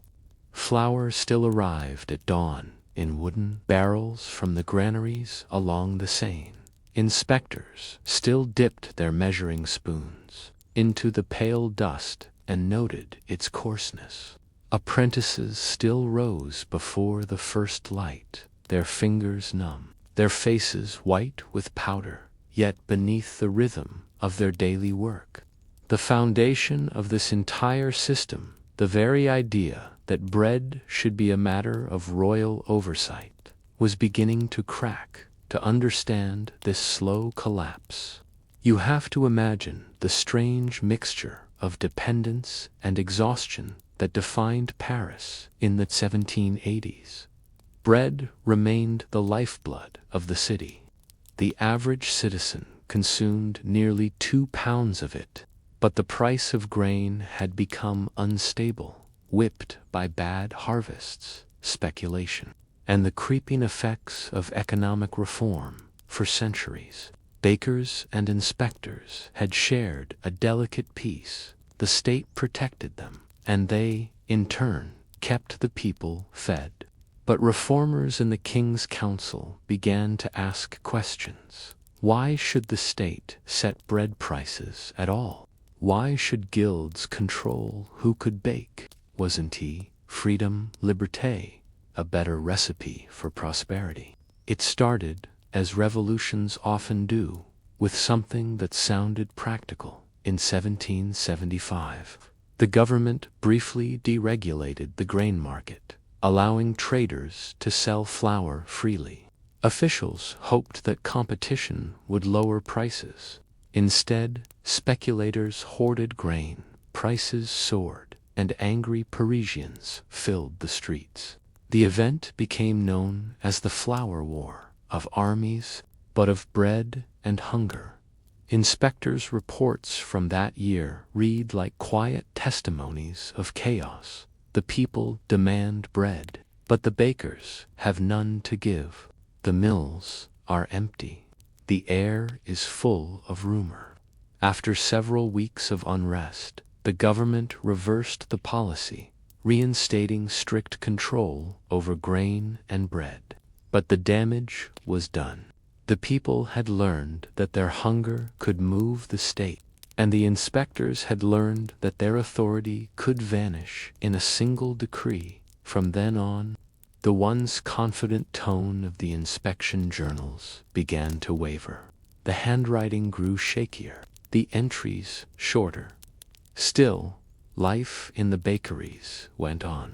Bakers continued to weigh their loaves on brass scales, to sweep the floors with stiff brooms, to whisper small prayers before lighting their ovens. In many shops, superstition still lingered.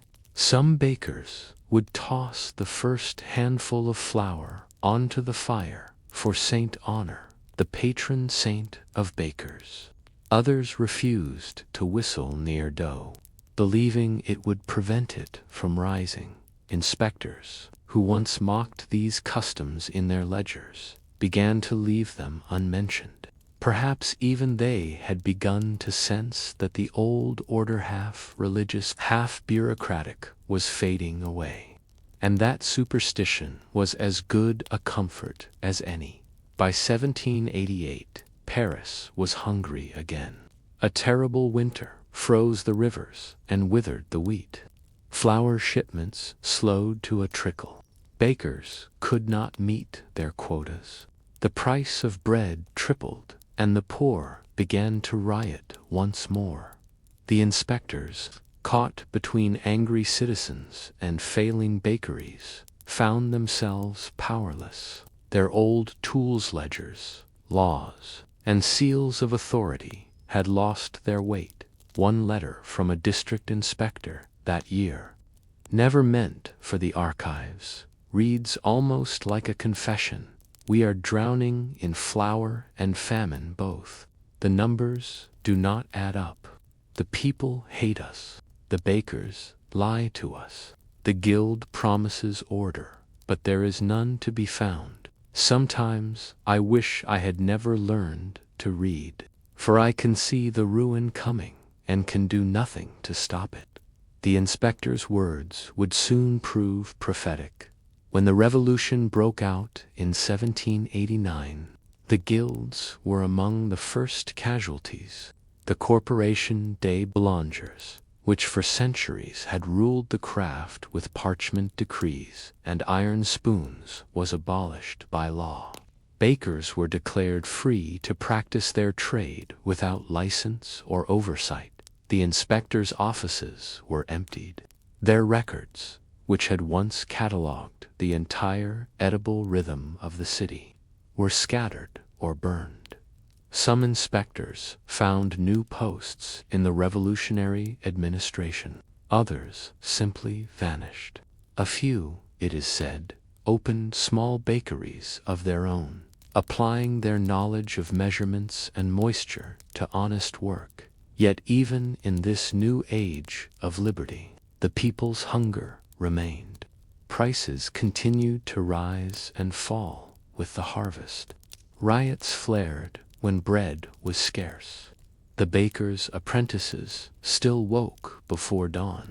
Freedom, it seemed, had changed little about the practical business of survival. And so, as Paris entered its most turbulent years, the flour inspectors became ghosts of memory. Their names faded from ledgers, their stamps from sacks. But traces of their world lingered in the quiet habits of bakers, measuring carefully, noting the weight, checking the crust. Even now, in the oldest bakeries of France, you might sense a faint echo of their discipline. A careful hand dusting flour evenly across the table. A baker squinting at the dough as if it were a ledger entry. The soft sound of a loaf being weighed before it leaves the counter. All of it the ritual precision. The quiet rhythm of control descends from those forgotten men who once patrolled the dawn, counting loaves to preserve a fragile peace. And perhaps there's something comforting in that the act of baking, so ordinary and repetitive, once carried the weight of an entire civilization.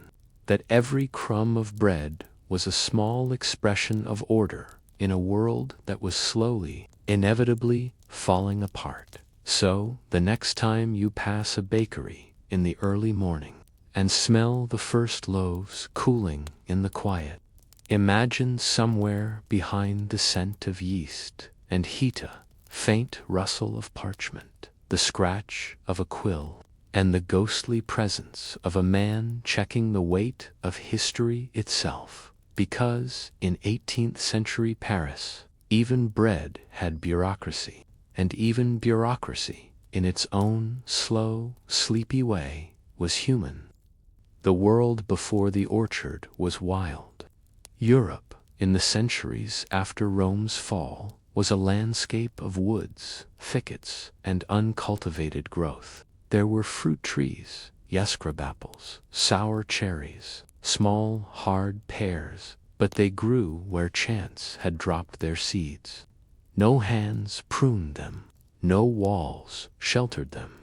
Fruit, when found, was a gift rather than a harvest. It would take centuries before human beings learned to train these trees into quiet companionship in the early medieval world. The orchard was not just a place of food, it was a small act of control over time.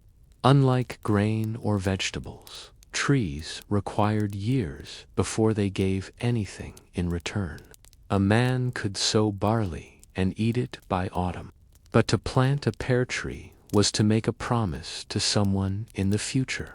To tend an orchard was to believe in stability in a world where famine, plague, and war often swept away everything. Perhaps that is why monasteries became the first true keepers of orchards. If you were to wander through a Benedictine abbey around the year 900, you might find yourself moving through a space arranged like a clock. Time was not measured by hours, but by the sound of bells and the rhythm of tasks. The monks prayed, copied manuscripts, baked bread, tended bees, and just beyond the cloister walls kept gardens. The hortus conclusus, the enclosed garden, was both symbolic and practical. Within its walls grew herbs, vegetables, and flowers for medicine.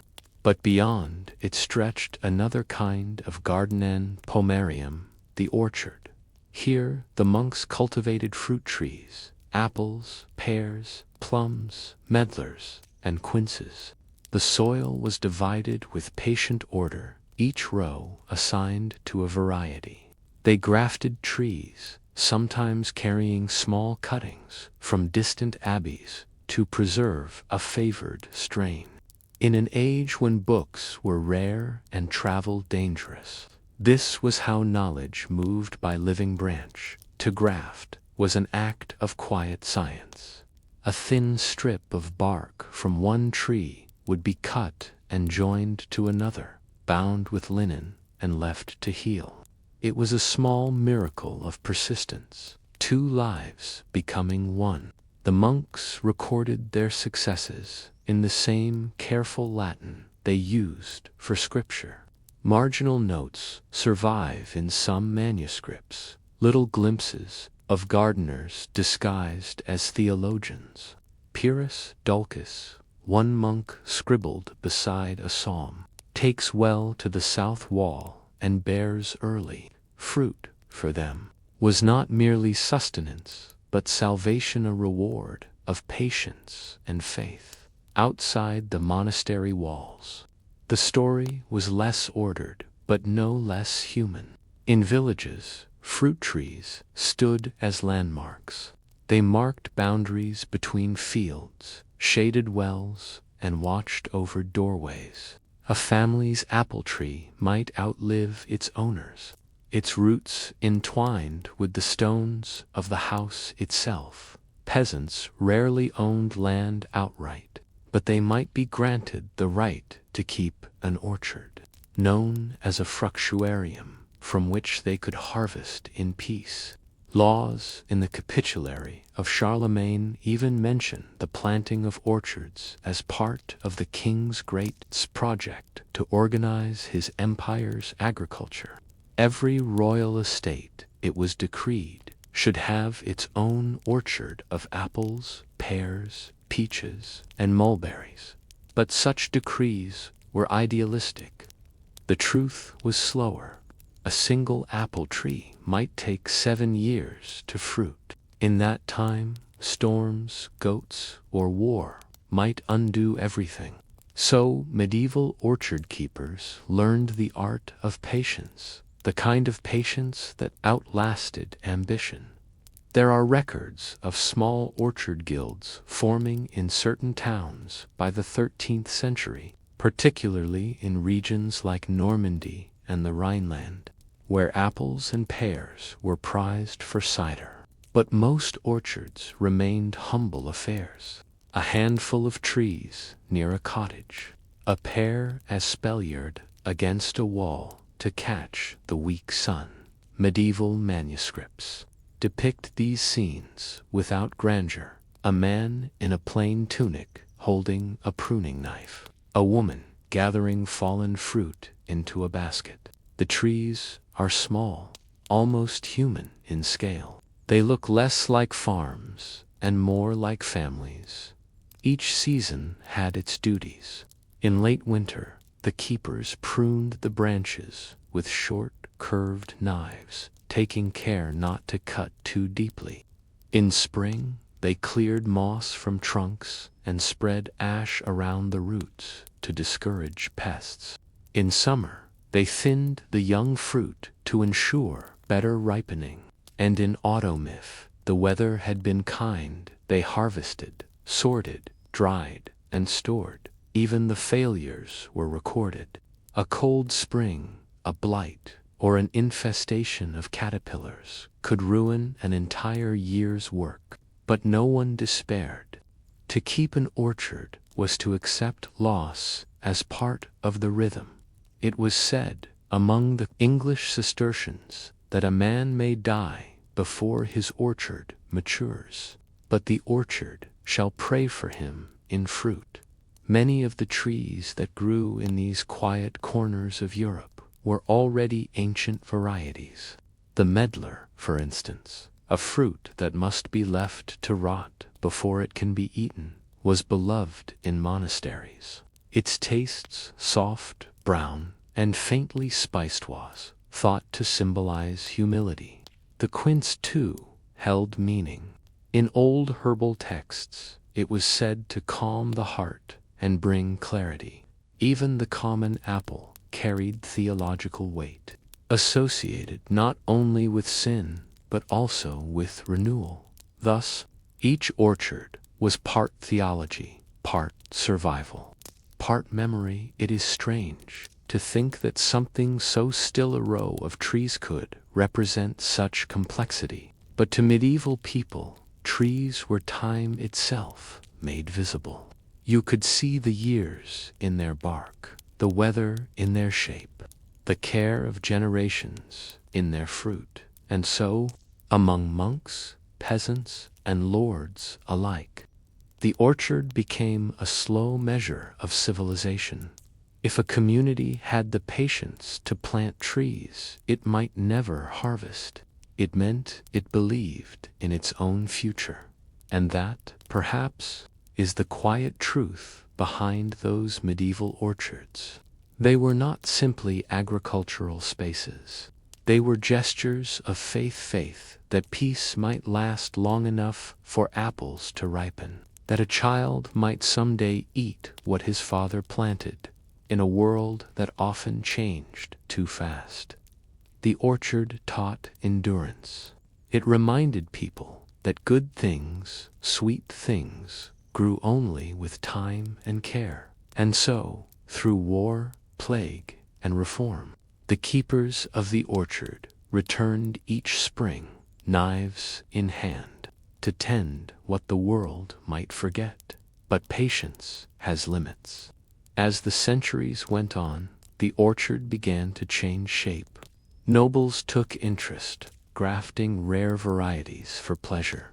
Fruit became luxury, and the humble keepers found themselves in the service of estates instead of communities. The orchard, once a quiet symbol of stability, was slowly drawn into the machinery of status and trade, and with it, the rhythm of care began to shift. The orchard that had once belonged to the monastery and the manor was about to be set adrift by the 16th and 17th centuries.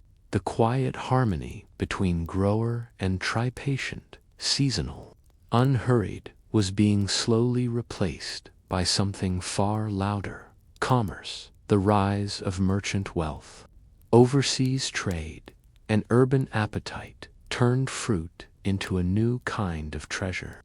No longer the slow sweetness of home, but a product that could be measured, priced, and sold. And with this change, the orchard itself began to migrate from gardens of contemplation to fields of calculation.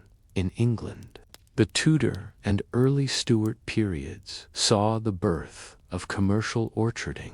Merchants in Kent and Herefordshire realized that cider apples could be pressed, stored, and shipped as a durable good. Cider became the drink of the people, and with it, the apple gained a new kind of fame, not for its flavor, but for its yield. Large estates now employed surveyors and accountants to record every tree's production. Parchment ledgers filled with careful ink lines, 20 barrels from the south field, 16 from the western slope, 4 trees gone to rot. The fruit tree was now an entry on a balance sheet, and as with all such transformations, something human was quietly lost in the process. Where once a verger tended each tree by hand, now laborers worked in rows. In France's Loire Valley, thousands of new pear and apple trees were planted, their care delegated to tenant farmers, paid by the bushel. Monastic gardens, once places of learning, were sold or dissolved. The monks who had experimented with grafts now turned to other trades or vanished into poverty. The orchard, once sacred, became a crop. But even in this shift, beauty found ways to linger across the channel. Dutch horticulturalists began to refine fruit, growing into a kind of national art. Their flat, wind-bent landscape was ideal for experimentation. Neat rows, disciplined pruning, clever irrigation. Dutch painters, ever observant, began to celebrate this order. In still life paintings from the 1600s, fruit appears as a study of abundance. Peaches glimmering, grapes spilling, apples resting beside pewter cups and cracked walnuts. But hidden within these calm compositions lies a quiet melancholy, because the fruit, though perfect, is already beginning to decay. The artists seemed to sense what the orchard keepers already knew, that beauty ripens only to fade in the cities. 2. The meaning of fruit was changing. What had once been a sign of virtue now became a mark of status. Apples, pears, and preserved cherries were sold in glass jars along bustling market streets. In London and Paris, vendors called out the season's first plums as if announcing a royal birth. New varieties arrived from abroad: melons from Italy, oranges from Spain, quinces from Portugal. For the wealthy, these exotic fruits were symbols of power and connection. To serve a dish of oranges at winter's end was to boast of trade routes, ships, and influence. But the orchards, old guardians, the gardeners, monks, and farmers were mostly forgotten.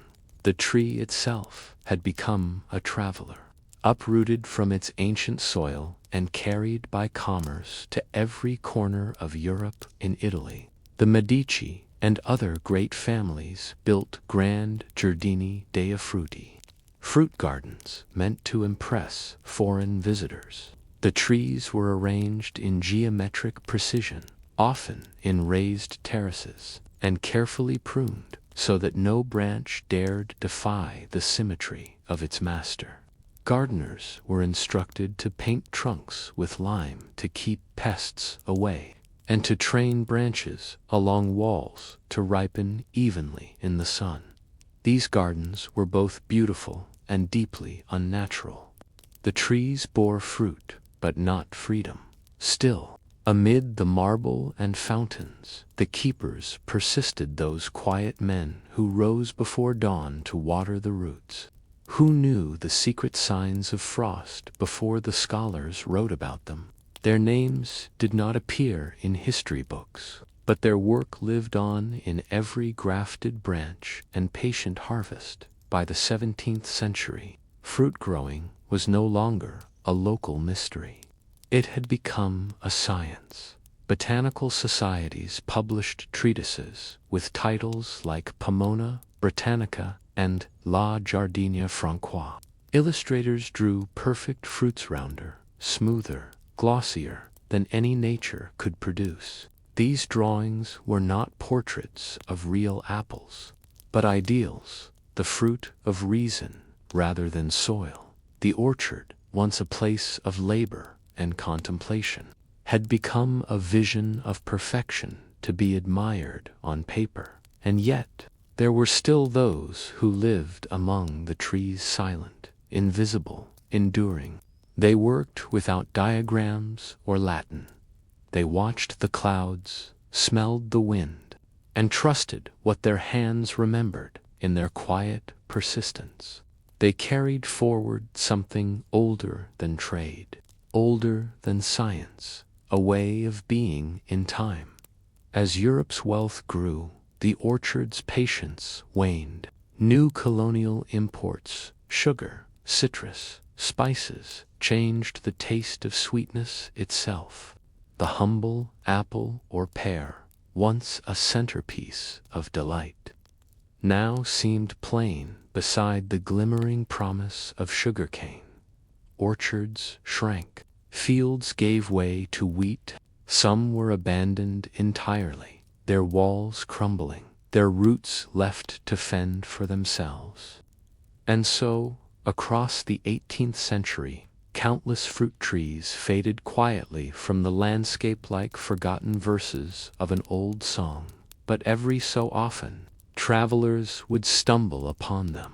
A pear tree blooming beside a ruined chapel, a gnarled apple standing alone in a meadow, its branches heavy with fruit no one had planted for generations.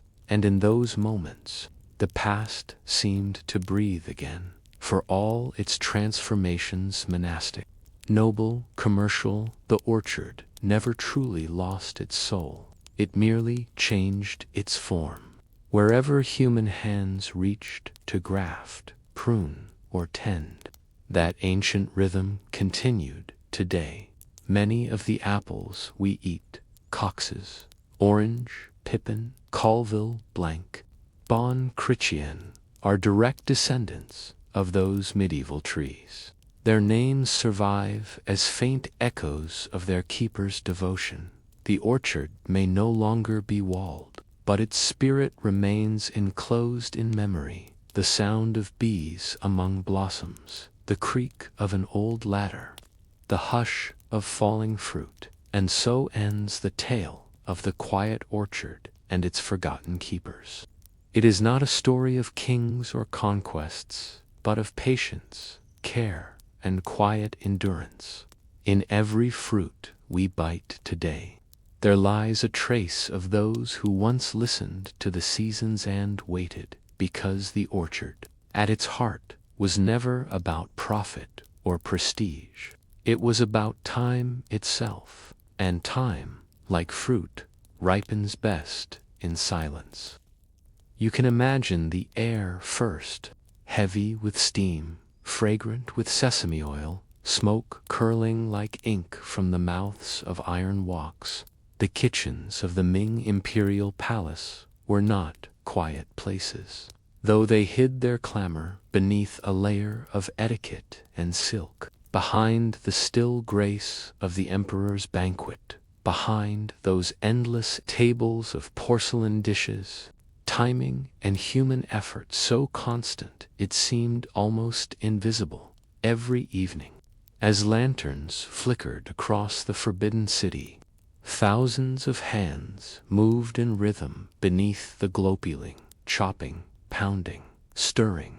It was said that the emperor might take only a few bites from each dish, and yet over 100 dishes were prepared every day. For a single meal. The year was 1573, early in the reign of the Wanli Emperor. The Forbidden City stood in the heart of Beijing, enclosed by crimson walls and blue-tiled roofs. Inside its layers of courts and gates lay a world that very few outside would ever see. It was not only the center of power, but also a theater of precision where even hunger followed protocol. The emperor's meals were part of this performance. Every flavor was weighed, every grain of rice examined, every utensil counted. To feed the Son of Heaven was both an honor and a danger. One mistake, one missing spoon, one spice too heavy, and an entire kitchen could be punished. So the cooks moved carefully, like dancers who knew the floor was lined with glass. The imperial kitchens were divided into 6 departments, each responsible for a category of food. There was the meat kitchen, where butchers worked before dawn, trimming fat by candlelight. The grain kitchen, where men polished rice by hand until it shone. The fruit and tea kitchen, fragrant with dried plums, orange peel, and longjing leaves. The soup kitchen, where massive copper cauldrons simmered from sunrise to sunset. The pastry kitchen, where flour was sifted through silk and sculpted into shapes of phoenixes, flowers, and clouds. And finally, the tasting office, where imperial tasters risked their lives, daily swallowing each dish before it reached the dragon table. In total, over 3,000 workers were assigned to the imperial kitchens. Most never saw the emperor's face. They lived and died in the same rhythm of boiling water and burning oil. Their world was defined by sound and smell, the hiss of steam, the pop of roasting chestnuts, the slow drip of soy sauce down a clay jar. At dusk, when the lanterns were lit and the great kitchens filled with their wavering golden light, the space seemed to breathe. Each flame trembled in the draught of open doors, and the shadows of the cooks moved across the tiled floors like ghosts of past banquets. The air was thick with the mixed perfume of duck fat, ginger, sandalwood, and smoke.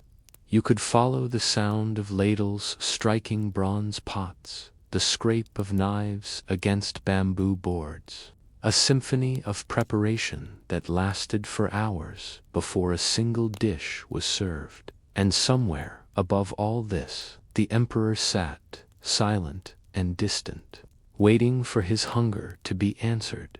Each dish was carried from the kitchens to the palace through a chain of hands. Servants in crimson uniforms held covered trays.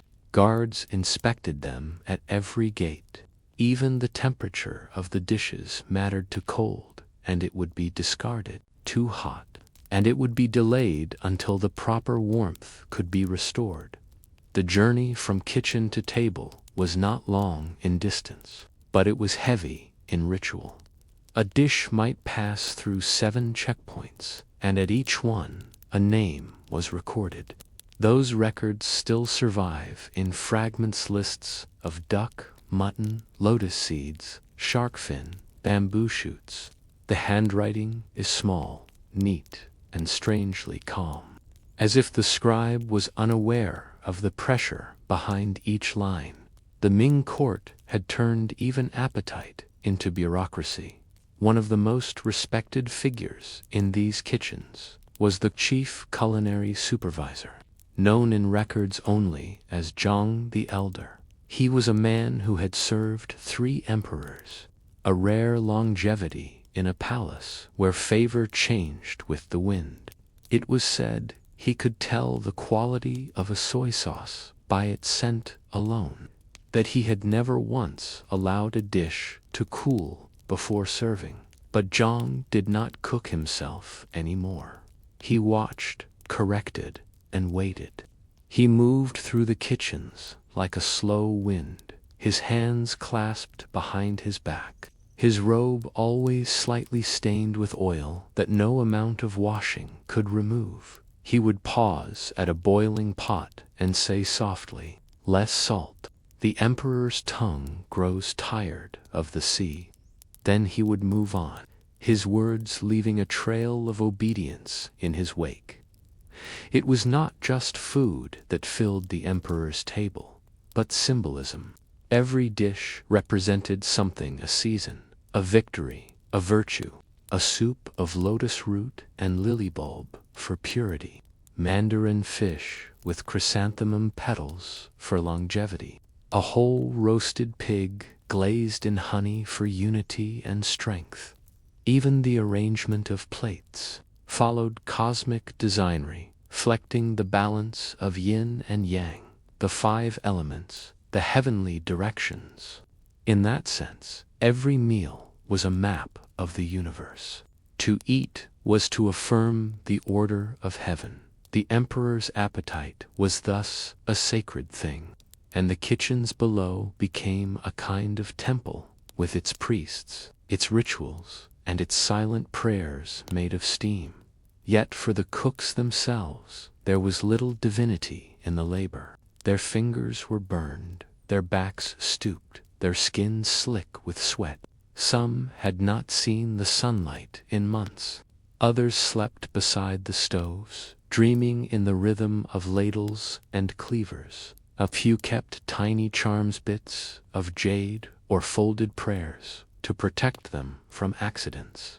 Fires were frequent, and so were punishments. One misplaced ingredient, one broken dish, one word overheard by the wrong person, and a lifetime of service could vanish overnight. Still, they stayed, because in the Forbidden City, even a lowly cook could feed the divine at the end of each night. When the dishes were cleared and the last scraps sent to the servants' hall, the kitchens cooled slowly. Ash settled like dust on the floor. The copper pots gleamed faintly in the lantern light, their warmth fading into silence. A strange peace filled the place, the peace that comes only after long labor. And in that silence, the cooks would breathe, eat their own cold rice, and wait for dawn. Tomorrow, they would do it all again. The emperor would hunger again. The fires would rise again. And the world beneath the silk lanterns would continue, steady, hidden, eternal. By the 1840s, the quiet experiments of early railway pioneers had grown into something vast and unrelenting. The once empty fields of northern England were now divided by rail's silver lines stretching toward every horizon. And at the heart of this new world pulsed the train yard, a strange, breathing organism of steel, smoke, and human endurance. To step into one was to enter a kind of mechanical wilderness. The air was thick with soot, the ground slick with oil. Engines hissed, gears clicked, and coal wagons rumbled endlessly across damp stones. The sound was not quite music, but it had rhythms, slow, persistent, inescapable. The rhythm of a century waking up. The great yards of the 1840s and 1850s crew, Derby, Swindon, Doncaster, were not just workplaces. They were entire industrial villages, built to support a single purpose: movement. Each one had its own workshops, smithies, foundries, water towers, and rows of brick cottages for workers. Children grew up within earshot of whistles. They learned to tell the time not by church bells, but by the schedules of departing trains. At Crewe, one of the largest, more than 4,000 men were employed at its peak. They repaired engines, forged new parts, and tended to endless carriages that rolled in and out day and night. By evening, the air glowed orange from furnace fires, and the smell of hot metal drifted across the town like a weather system. The men who worked there lived by the clock-in invention the railways themselves had standardized. Before the age of trains, each town kept its own local time set by the sun, but the railway needed precision. A few minutes' difference between two towns could mean disaster on the line. And so the yards became keepers of time. Every morning, clocks were checked against the official Greenwich time, transmitted by telegraph. Whistles sounded at regular intervals. Engines departed in rhythm with unseen schedules, their drivers trained to treat each second as sacred in a quiet way. This was the beginning of modern punctuality, the discipline of industry shaping even the flow of hours. Inside the engine sheds, the air was almost unbreathable. Steam condensed on the rafters and dripped like rain. Lanterns swung from iron hooks, their flames quivering in the drafts. Men worked shirtless beside furnaces, their skin smeared with coal dust, their muscles moving with mechanical grace. They rarely spoke. The noise made conversation difficult, and besides, words were unnecessary.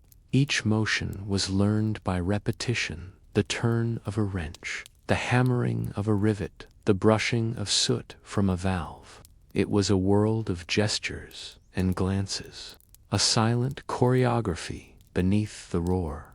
And in that silence, some found a kind of peaceable, steady certainty that the world, though loud, was ordered. The engines themselves were personalities. Each one had a name: Firefly, the Iron Duke, Jenny Lind. They were polished, maintained, and whispered about like living creatures. Drivers spoke of their moods, how one engine steamed smoothly, while another seemed temperamental, prone to hiss or stall for no reason.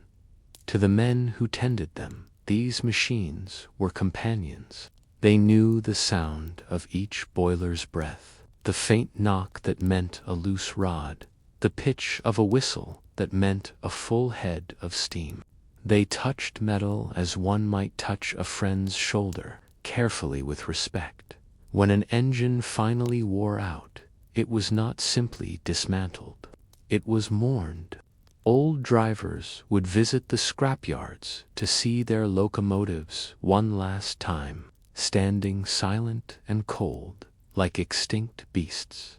Outside the sheds, the yards never truly slept. Even after the last trains had gone, the tracks hummed with residual heat. Men walked the lines by lantern light, inspecting rails, tightening bolts, replacing worn sleepers. From afar, their moving lamps looked like willow, the wisps drifting through fog at the water towers. Night stokers kept the fires alive. The hiss of steam releasing from valves echoed across the dark, sounding almost like sighs. Occasionally, an engine would be tested, its wheels turning slowly, its pistons breathing like lungs. A soft chuff-chuff, a flash of orange. Then stillness again. The yard was a strange kind of nocturnal creature, half asleep, half awake, waiting for dawn. By day, it was transformed. The railway was the nation's bloodstream, and the yards its heart. Coal trains arrived from the north, carrying black mountains of fuel. Mail wagons clattered in from London, bursting with letters and parcels. Passengers swarmed the platforms, clutching trunks and hats, while porters shouted destinations in thick regional accents. And all of this, every whistle, every coupling, every movement, depended on the quiet, unseen rhythm of the yards. Here, in the smoke and clatter, ordinary men kept the world in motion. They didn't design the engines or chart the lines. They simply ensured that things worked. In the age of progress, their constancy was the closest thing to faith, but there was a cost. Soot filled their lungs. The noise rang in their ears long after they went home. Accidents were common, hands caught in gears, burns from hot pipes, broken bones from slips on wet rails. Few complained. Danger was part of the job. When a man was injured, work would pause for only a moment. Someone would fetch a stretcher, another would shovel sand over the blood. And by the time the whistle blew again, the machines were moving as if nothing had happened. Progress, it seemed, had little time for grief. Yet, for all its danger, there was a strange beauty in the life of the yards. The interplay of steam and sunlight, the low hum of metal cooling at dusk, the sight of engines emerging from the mist, shining like iron ghosts. Travelers passing by saw only the chaos, the smoke, the noise, the grime. But to those who worked within, it was a kind of symphony, repetitive, relentless, strangely soothing. Each sound had its place, each motion its meaning, and in that repetition, men found a rhythm not unlike the orchard keepers of centuries past, steady, patient, part of something larger than themselves. By the 1850s, Britain's network of rails had become the envy of the world. More than 6,000 miles of track connected its cities and ports. Foreign engineers came to study the precision of its timetables, the strength of its locomotives, the discipline of its workers. But few ever noticed the yards. They were too ordinary, too functional, neither picturesque nor heroic. And yet, It was in those smoky spaces that the true miracle of the railway lived and breathed.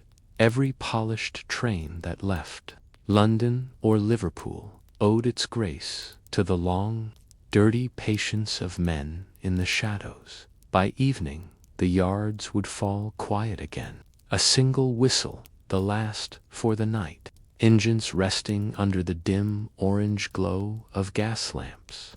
Some men heading home, others beginning the night shift, rolling up their sleeves beneath the same blackened sky. The air cooled, and the steam thinned into silence. And for a moment, just before the next day's work began, the world itself seemed to pause. The engines, the men, the smoke, the rails, all suspended in a fragile peace. Between exhaustion and purpose, the first English train yards were not beautiful places. But in their soot, their heat, their endless motion, something quietly magnificent was built, a living system, breathing through steam and time. The sound of the century was not the whistle of a train, but the heartbeat of the yard that sent it on its way. There is a rhythm to imperial hunger, one that few ever heard, and even fewer survived to describe. By the time the dishes left the kitchens and began their quiet journey through the courtyards of the Forbidden City, the ritual of eating had already become something more than nourishment. It was a display of order, a ceremony of loyalty, and a conversation between heaven and earth conducted through taste. At the center of this immense choreography sat the emperor still, almost motionless, a figure of divine quiet. Around him the world turned in careful precision. Every breath, every movement, every spoonful belonged to the calendar of power, the hall of mental cultivation, where the Wanli emperor often dined in his later years, was a long, narrow chamber hung with lanterns that glowed like trapped moons. On winter evenings, the air was thick with the scent of sandalwood, charcoal smoke, and the faint sweetness of fermented plum. Outside, snow gathered silently along the vermilion walls. Inside, servants knelt in rows, their eyes lowered to the marble floor. The emperor's table was not like any other.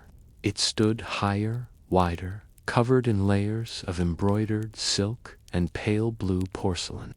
There were bowls carved from jade, spoons of silver, chopsticks tipped with ivory. Every dish was positioned with mathematical accuracy. Nothing was accidental, not the color of the napkins, not the shape of the steam rising from the soup. Before the emperor touched a single morsel, the tasting ceremony began. 3 officials, dressed in identical robes, stepped forward in sequence. They bowed, removed the covers from the dishes, and waited. Each would taste in silence.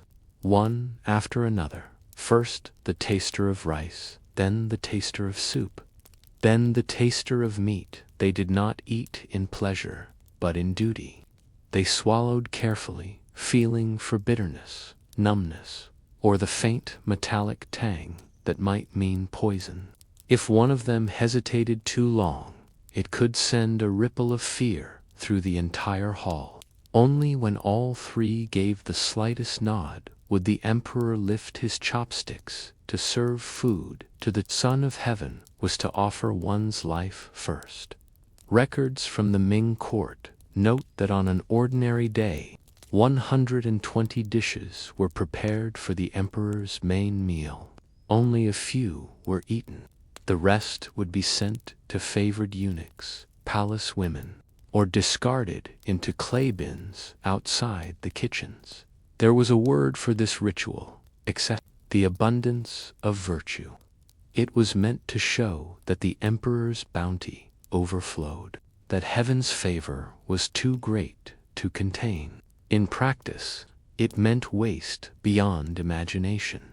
Each dish represented dozens of hands. Farmers from Jiangsu who harvested the rice, fishermen from Fujian who caught the eels, tea merchants from Hangzhou who dried the leaves by hand. The banquet was not just a meal, it was the empire itself, condensed into flavor. Among the most prized dishes were the 8 treasures of the imperial banquet: shark fin in golden broth, braised bear's paw, steamed swan with chrysanthemum petals, duck tongues in sesame oil, lotus seeds cooked in honey, deer tendon in rice wine, ginseng, jellybirds, nest soup. One symbolized a virtue of rulership, wisdom, longevity, strength, purity. The cooks who prepared them did so in silence, never speaking above a whisper. Each movement was deliberate, each seasoning measured in grains, not spoonfuls. To salt a dish for the emperor was to walk a line between reverence and ruin. The eunuch, overseers, powerful men who managed palace life, were the unseen hands of this order. They controlled who entered the kitchen, who tasted, who carried the trays. A cook who displeased them might vanish without a word. A dish that pleased them might earn a year of favor. Many cooks learned to read their moods better than recipes. They could tell from a eunuch's silence whether the emperor was content or restless. They could tell from the pace of footsteps down the corridor whether the meal would bring reward, reprimand. It was said that the best cook was not the most skilled, but the most cautious. As the dishes reached the emperor's table, each was announced by name. A soft voice recited titles like poems: steamed carp with lotus root, offered for purity; snow pear steeped in chrysanthemum honey, offered for long life. Every word was part of the ritual. The emperor's expression rarely changed. He would raise his chopsticks, take a slow bite, then lower them again. For the attendants, even that small gesture was an entire language. A pause could mean displeasure. A second bite could mean quiet satisfaction. A request for tea was an order to clear the table. To the outside world, it was dinner. To those inside, it was politics. Beyond the main chamber, the secondary halls buzzed with restrained tension. Servants hurried to refill teapots, to replace cooling dishes, to whisper updates between courtyards. The flicker of hundreds of oil lamps made the walls shimmer. Steam drifted along the ceiling beams like ghosts. From a distance, it must have looked serene, but up close, it was a world on edge where a single drop of sauce could change a career. In one surviving report from the Imperial Household Department, a cook was punished for insufficient sweetness in a ginseng soup. The entry is written without emotion. There is no record of his name again. Meanwhile, above all this ceremony, the emperor's own appetite changed with time. In youth, Wanli had loved bold flavors: pepper, ginger, fried pork belly. But as he aged and withdrew from court life, he preferred mild dishes: plain rice congee, soft dumplings filled with yam, tender duck boiled in lotus broth. The cooks learned to adapt, but not all were pleased. Their art had no audience anymore. The banquet continued, but the joy had gone. A meal made for heaven was now served to silence. Evening fell again, and the courtyards grew colder. Outside the kitchen walls, the moon rose over the tiled roofs, pale as porcelain. Inside, the last of the pots were scrubbed clean, the embers dying one by one somewhere in the dark. A young apprentice leaned against the wall, and listened to the distant echo of bells marking the 10th hour of night. He wondered what became of the dishes once they left his hands, if the emperor ever noticed the faint sweetness of the yam, or the scent of the sesame oil that clung to his robes long after the banquet ended. He would never know. No one in the kitchens ever did. To cook for the divine was to remain unseen, and yet there was something comforting in that rhythm. The routine, the repetition, the endless cycle of fire and flavor it. As long as the emperor ate, the world remained whole. As long as the lanterns glowed above the steaming woks, the night was still alive with purpose. But one evening, years later, a single event would break that rhythm. A banquet that ended not in praise, but in silence. The reason would never be recorded clearly. Some said the soup was spoiled. Others whispered that the emperor's trust had been shaken by a rumor of poison.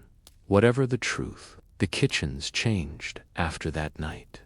The fires burned lower. The air grew tense, watchful, and the cooks, once steady in their routine, began to work with trembling hands. There are moments in history when silence tells the whole story. By the final years of the Ming dynasty's splendor, the palace kitchens, the very heart of its rituals, had begun to fall quiet. The same routines continued, the same fires burned, but something invisible had gone missing.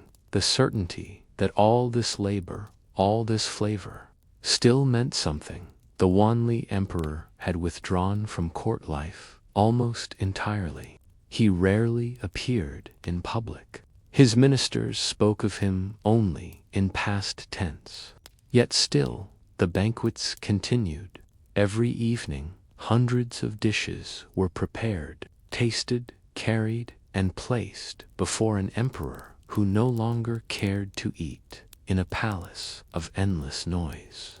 His indifference became the loudest sound of all. The kitchens no longer worked with the same rhythm. Where once the clang of cleavers and the whoosh of steam had created a kind of living heartbeat beneath the silk lanterns, now the sound was hesitant. Fewer cooks were needed. Fewer ingredients arrived from the provinces. The vast food stores, once bursting with sacks of rice and jars, like the aftertaste of burned sugar.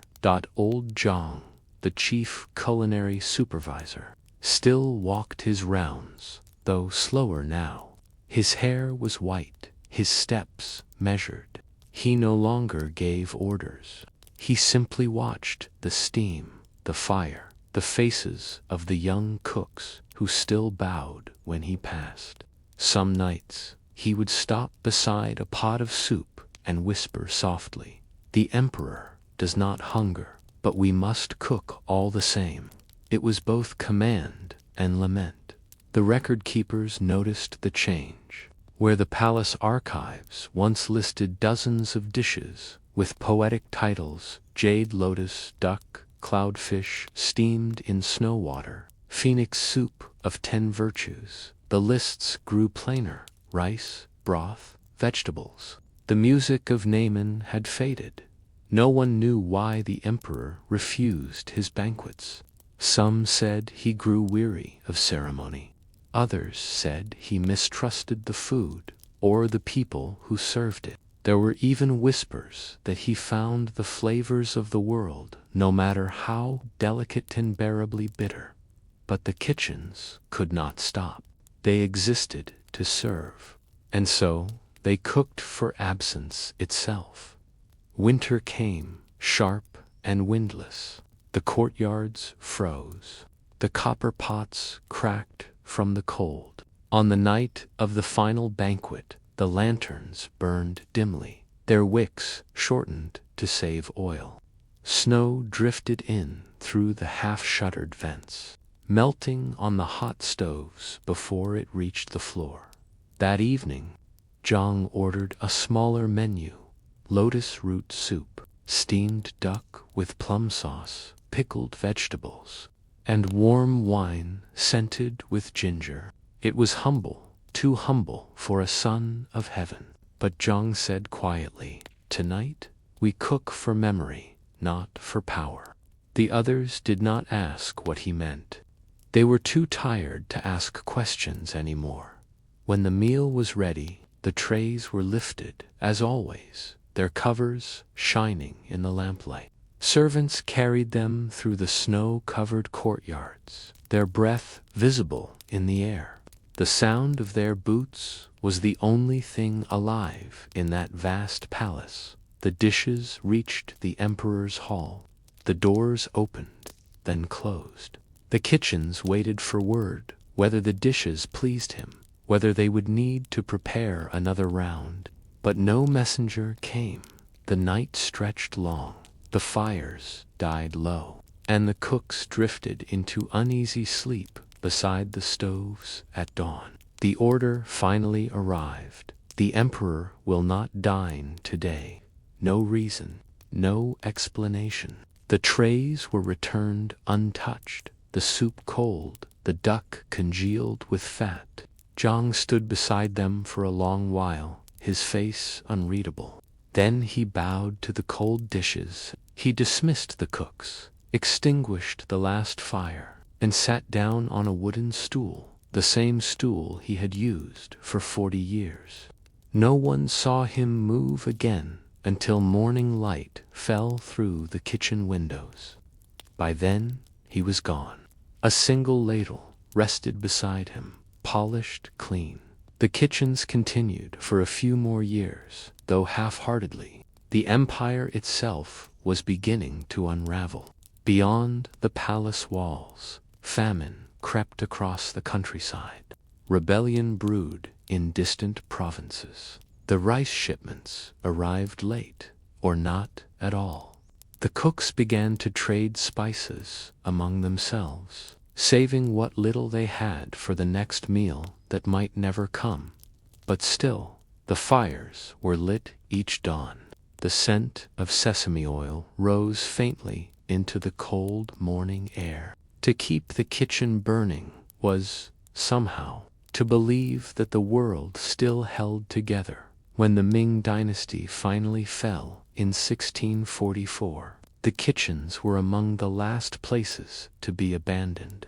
The final staff, mostly eunuchs and elderly cooks, locked the doors behind them. For a time, the great bronze woks and copper cauldrons stood untouched. Dust settled on their surfaces like ash. When the Qing forces entered the palace, they found the kitchens silent, the fires long dead, and an old ledger still open on the table. Its last entry read, "Duck with plum, served warm, not eaten." No date, no signature, only that note like a whisper from the past, centuries later. When archaeologists explored the remains of the Ming kitchens beneath layers of later construction, they found traces of that vanished rhythm. Iron ladles fused with soot, scorched tiles, fragments of porcelain bowls. They found spice jars, still faintly fragrant with star anise and dried orange peel. Even after 400 years, the scent had lingered in the clay. There were no monuments for those who worked there. No statues, no names carved in stone. Only the memory of meals that no one remembered eating. And yet, in a strange way, the kitchens of the Ming still exist in every steaming pot of congee, in every bite of duck glazed with sweet sauce, in every quiet meal where care matters more than ceremony. Their legacy lives not in grandeur, but in small, careful gestures, the turning of a spoon, the patience of a simmer, the respect for a meal shared. Even if no one speaks, perhaps that was their truest achievement, not the feasts of a vanished emperor, but the endurance of their craft, simple, steady, and unseen. Now, if you close your eyes, you might hear it again. The faint hiss of a wok over flame, the crackle of sesame oil, the whisper of silk lanterns swaying in the heat. The empire has fallen, the banquet has ended, but the kitchens beneath the red roofs still hum softly in memory. A quiet, eternal rhythm of hunger, devotion, and the smallest sounds of human hands keeping the world warm. There comes a moment in every century when the very thing that once defined progress begins to look tired. By the late 19th century, the train yards of England, once the proud heart of industry, had begun to age. Their smoke no longer symbolized triumph, but toil. Their endless rhythm, once thrilling, now felt heavy, repetitive, and strangely melancholy. The air that had once smelled of excitement and iron now carried the scent of exhaustion. And yet, even in decline, the yards were never truly still. They worked as they had always done, patiently, mechanically, faithfully. Only now their echoes reached a little farther, lingering in the hollow spaces of time. By the 1870s, the great depots of Swindon, Crewe, and Doncaster had become vast cities of steam. Thousands of men lived and worked within a few square miles. They built and repaired engines, not by the dozens, but by the hundreds. Every day was an orchestra of hammer strikes, the clang of rivets, the sigh of cooling metal.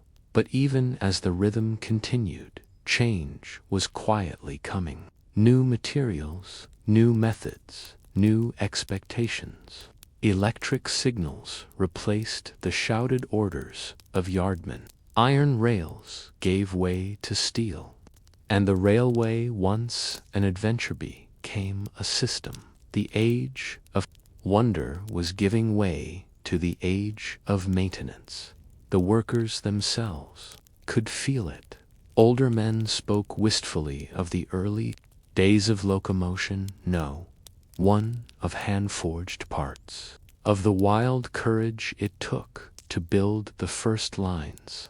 The younger ones saw only repetition, turning bolts, checking gauges, tending boilers that would never bear their names. Steam power had once been a dream. Now it was a routine. The yards grew bigger, but somehow quieter. Engines were standardized, parts interchangeable. What had once been craftsmanship became procedure. And though efficiency increased, something human was quietly lost amid the order. Night in the late-century yards was no longer filled with awe. The flicker of gaslight still shimmered on rails slick with oil, but the novelty had gone. Engines no longer seemed alive. They were tools, obedient and predictable. Still, there were moments of strange beauty. A single lamp burning in the fog, a driver's silhouette against a wall of white steam, the faint, rhythmic dripping of water from a cooling pipe. Sometimes men would pause and listen, and the yard, despite its grime and its grind, felt like something sacred, a place where motion met memory. In 1893, at Crewe, a new locomotive was tested, sleek, powerful, faster than any before it.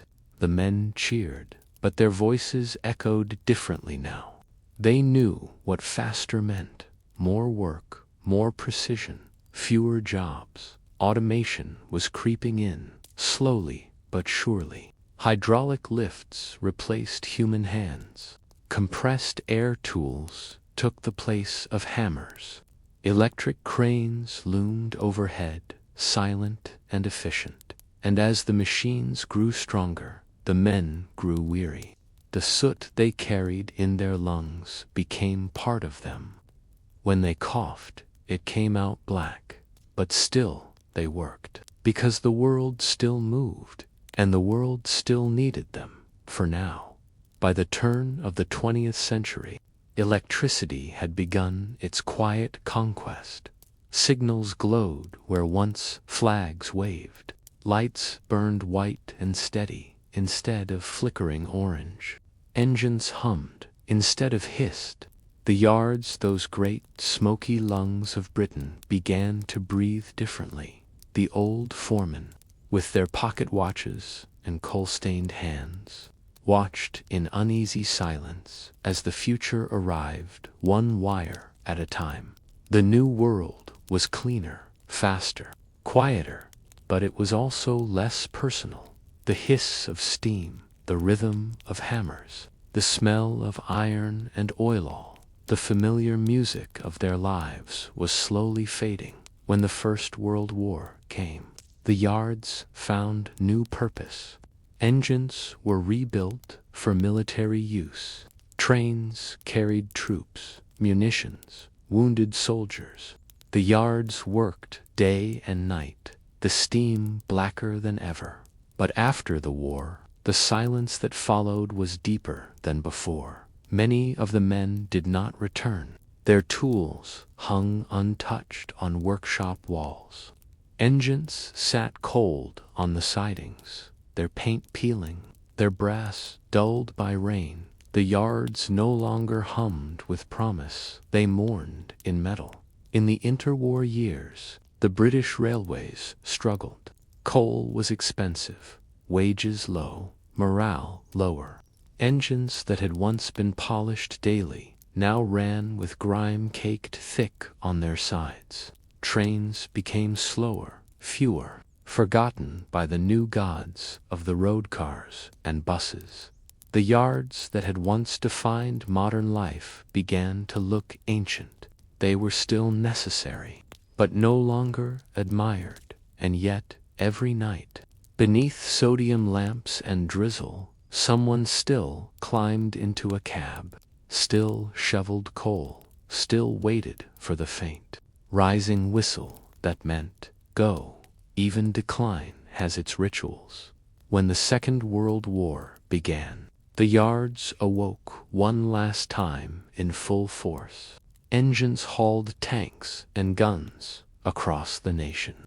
Women joined the workforce, engine cleaners, welders, typists, keeping the system alive, while men fought abroad. It was noisy again, purposeful again, but it was not the same kind of noise. It was desperate, urgent, temporary, and when peace returned, the world had changed forever. Electricity, diesel, and automation were no longer experiments, they were inevitabilities. By the 1950s, the great steam engines that had once ruled England were dying. Their yards were closing, one by one. Crewe's foundries fell silent. Swindon's forges cooled. Doncaster's water towers ran dry. The air cleared. The soot settled. And for the first time in over a century, the nights were quiet again. Engineers walked home in clean shirts. The silence felt strange, almost wrong, as if the world had stopped breathing. Some of the old workers couldn't bear it. They returned on Sundays. They found wildflowers growing between the rails, rust spreading like moss across the old turntables. The sheds stood empty, their windows broken, their floors slick with rainwater. One man, a retired fitter named Harold from Crewe, was said to have visited the same abandoned yard every year until his death. He'd bring a tin of oil, polish the nameplate of an old, scrapped engine, and whisper, "You were a good one." No one else heard those words. But perhaps the yard did. Today, a few of those places survive as museums. You can walk their platforms, see the polished brass, the restored engines, the clean, dry air. But they're quiet, so very quiet, you can almost hear what's missing. The cough of a firebox, the creak of iron cooling at dusk, the low murmur of men trading stories over the hiss of steam. The silence feels vast, like a memory too large to fade completely in the end. The train yard was never just about trains. It was about time, how humans learned to measure it, master it, and then be mastered by it. It was about movement, yes, but also about stillness. Because behind every roaring engine stood hours of quiet care, of unseen work, of soot-covered patience. Now, the soot is gone. The engines sleep in museums. But the silence they left behind still carries the weight of all that motion, a kind of echo that hums softly beneath the modern world. And if you listen closely, in the stillness between night trains, you might still hear it, a faint sigh of steam, the last breath of an age that refused to rest. You might imagine the Industrial Revolution as a loud, roaring thing full of smoke and invention, sparks and shouting men. But in truth, its beginnings were often eerily quiet. Before the age of roaring engines and crowded stations, there were the train yards, the first iron spaces where modern movement began. And before those yards were even built, there were fields, empty, uneven fields, where sheep grazed among stones, and men with notebooks walked, measuring, pacing, thinking about the future. Let's go back there for a while. England in the early 1800s, when steam was new, soot was sacred, and silence was the sound before progress. The year is 1825, in the northern county of Durham. The town of Stockton still smells of salt and coal dust. A few miles inland, at Shildon, black heaps of coal are being hauled by horses along rutted wagon-ways. Simple wooden rails, slick with rain and clay, dot the air. Is damp. The horizon is gray.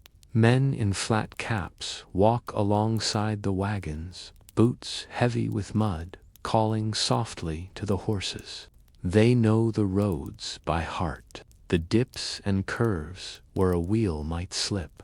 This work, monotonous and cold, was about to end, not abruptly, but quietly, one puff of steam at a time. When the Stockton and Darlington Railway opened that September, few expected the world to change. It wasn't a grand event. The rails were rough, the engines uncertain. But when George Stephenson's Locomotion No. 1 pulled its first line of wagons, carrying coal, flour, and a few astonished passengers, marked the first hum of an entirely new rhythm. Steam, for the first time, replaced muscle. Iron, for the first time, replaced flesh. And to house these iron creatures, new spaces were needed: train yards, depots, sheds, places where engines would sleep, where soot would settle, and where time would be measured not by bells or seasons, but by timetables. The earliest English train yards were hardly grand, a few crooked tracks laid beside coal depots, simple wooden sheds, their beams blackened by smoke. Men with brushes and oil cans tending the strange new machines as if they were temperamental horses. They didn't call themselves engineers yet. Most were miners or smiths accustomed to heat, used to danger. They didn't fully trust the locomotives. The engines hissed, dripped, and groaned, like things alive but not quite awake. At night, the yards were spectral. The steam would rise in ghostly plumes, drifting across lantern light. Some men said it looked like the breath of giants. Others just coughed and wiped their hands on soot-black trousers. To outsiders, these train yards seemed ugly. The air smelled of oil and iron, Water pooled between rails, reflecting dim moonlight. But to the men who worked there, it was the smell of progress, the first scent of a new age. Each morning, before dawn, the silence would break. Coal was shoveled. Fires were lit beneath cold boilers. Engines trembled as the heat grew within them. Metal expanded, groaned, and finally began to breathe. A thin whistle pierced the fog. A signal flag rose, and with a deep, deliberate exhale, the first train of the day crept forward into the gray dot. It was slow at first, always slow, but even then the ground seemed to hum with something ancient-like, a heart beginning to beat. By the early 1830s, the railway had grown from experiment to enterprise. New lines were laid from Manchester to Liverpool, from Leeds to York. Each line required a yard, and each yard required its own small army of workers: firemen, stokers, foremen, carpenters, machinists. They built without blueprints. They learned by listening to metal, to steam, to one another. In Edge Hill, outside Liverpool, one of the first true railway depots was built. It was little more than a dark, hollow arch carved into sandstone, known as the Wapping Tunnel. There, early engines were drawn by cable up steep inclines, their wheels squealing like frightened animals. The tunnel walls dripped constantly, turning coal dust into a grimy paste, and yet, through this damp corridor, every train that passed carried something far greater than coal, the proof that human will could move mountains or, at least, dig through them. Those early train yards were as much laboratories as workplaces. Each spark, each puff of smoke, each failed rivet taught something new about heat, pressure, and force. Engineers recorded temperatures in small leather notebooks. Boilermen experimented with the angle of a flue or the size of a valve. They learned which coal burned cleanest, which lubricants kept an axle from seizing, which timbers warped under moisture. These were not glamorous discoveries. They were slow, repetitive, often dullers, spent watching gauges or scraping residue from pipes. But it was in that monotony that modern engineering was quietly born. Outside the yards, the world was still hesitant. Many people distrusted the railway. They feared the noise, the smoke, the unnatural speed. Farmers worried their cows would stop giving milk if trains passed too near their fields. Doctors warned that traveling faster than 15 miles per hour might stop a man's heart, and yet curiosity grew. Children gathered near the fences to watch the engines roll by. Poets began to write about iron horses and smoke dragons. Even the skeptical farmers, after seeing their goods arrive in half the time, began to reconsider. The yards, once isolated and strange, became symbols of something new, the power to connect. Still, the men who worked within them lived simple, hard lives. They worked 6 days a week, often in cold rain, their lungs filled with soot. Their hands were permanently blackened by grease. Meals were quick: a hunk of bread, a cup of tea, sometimes a slice of salted pork, eaten beside a warm engine. At night, when the fires went out, the engines ticked softly as they cooled. The sound was comforting, like a kettle settling after a long boil, and in that fading warmth, some men found peace. They would sit on a rail, watching the last of the steam drift upward like prayer, smoke, and wonder, quietly. Where all this motion might one day lead, no one then could have imagined the vast networks to come. The London Underground, the global web of steel that would follow.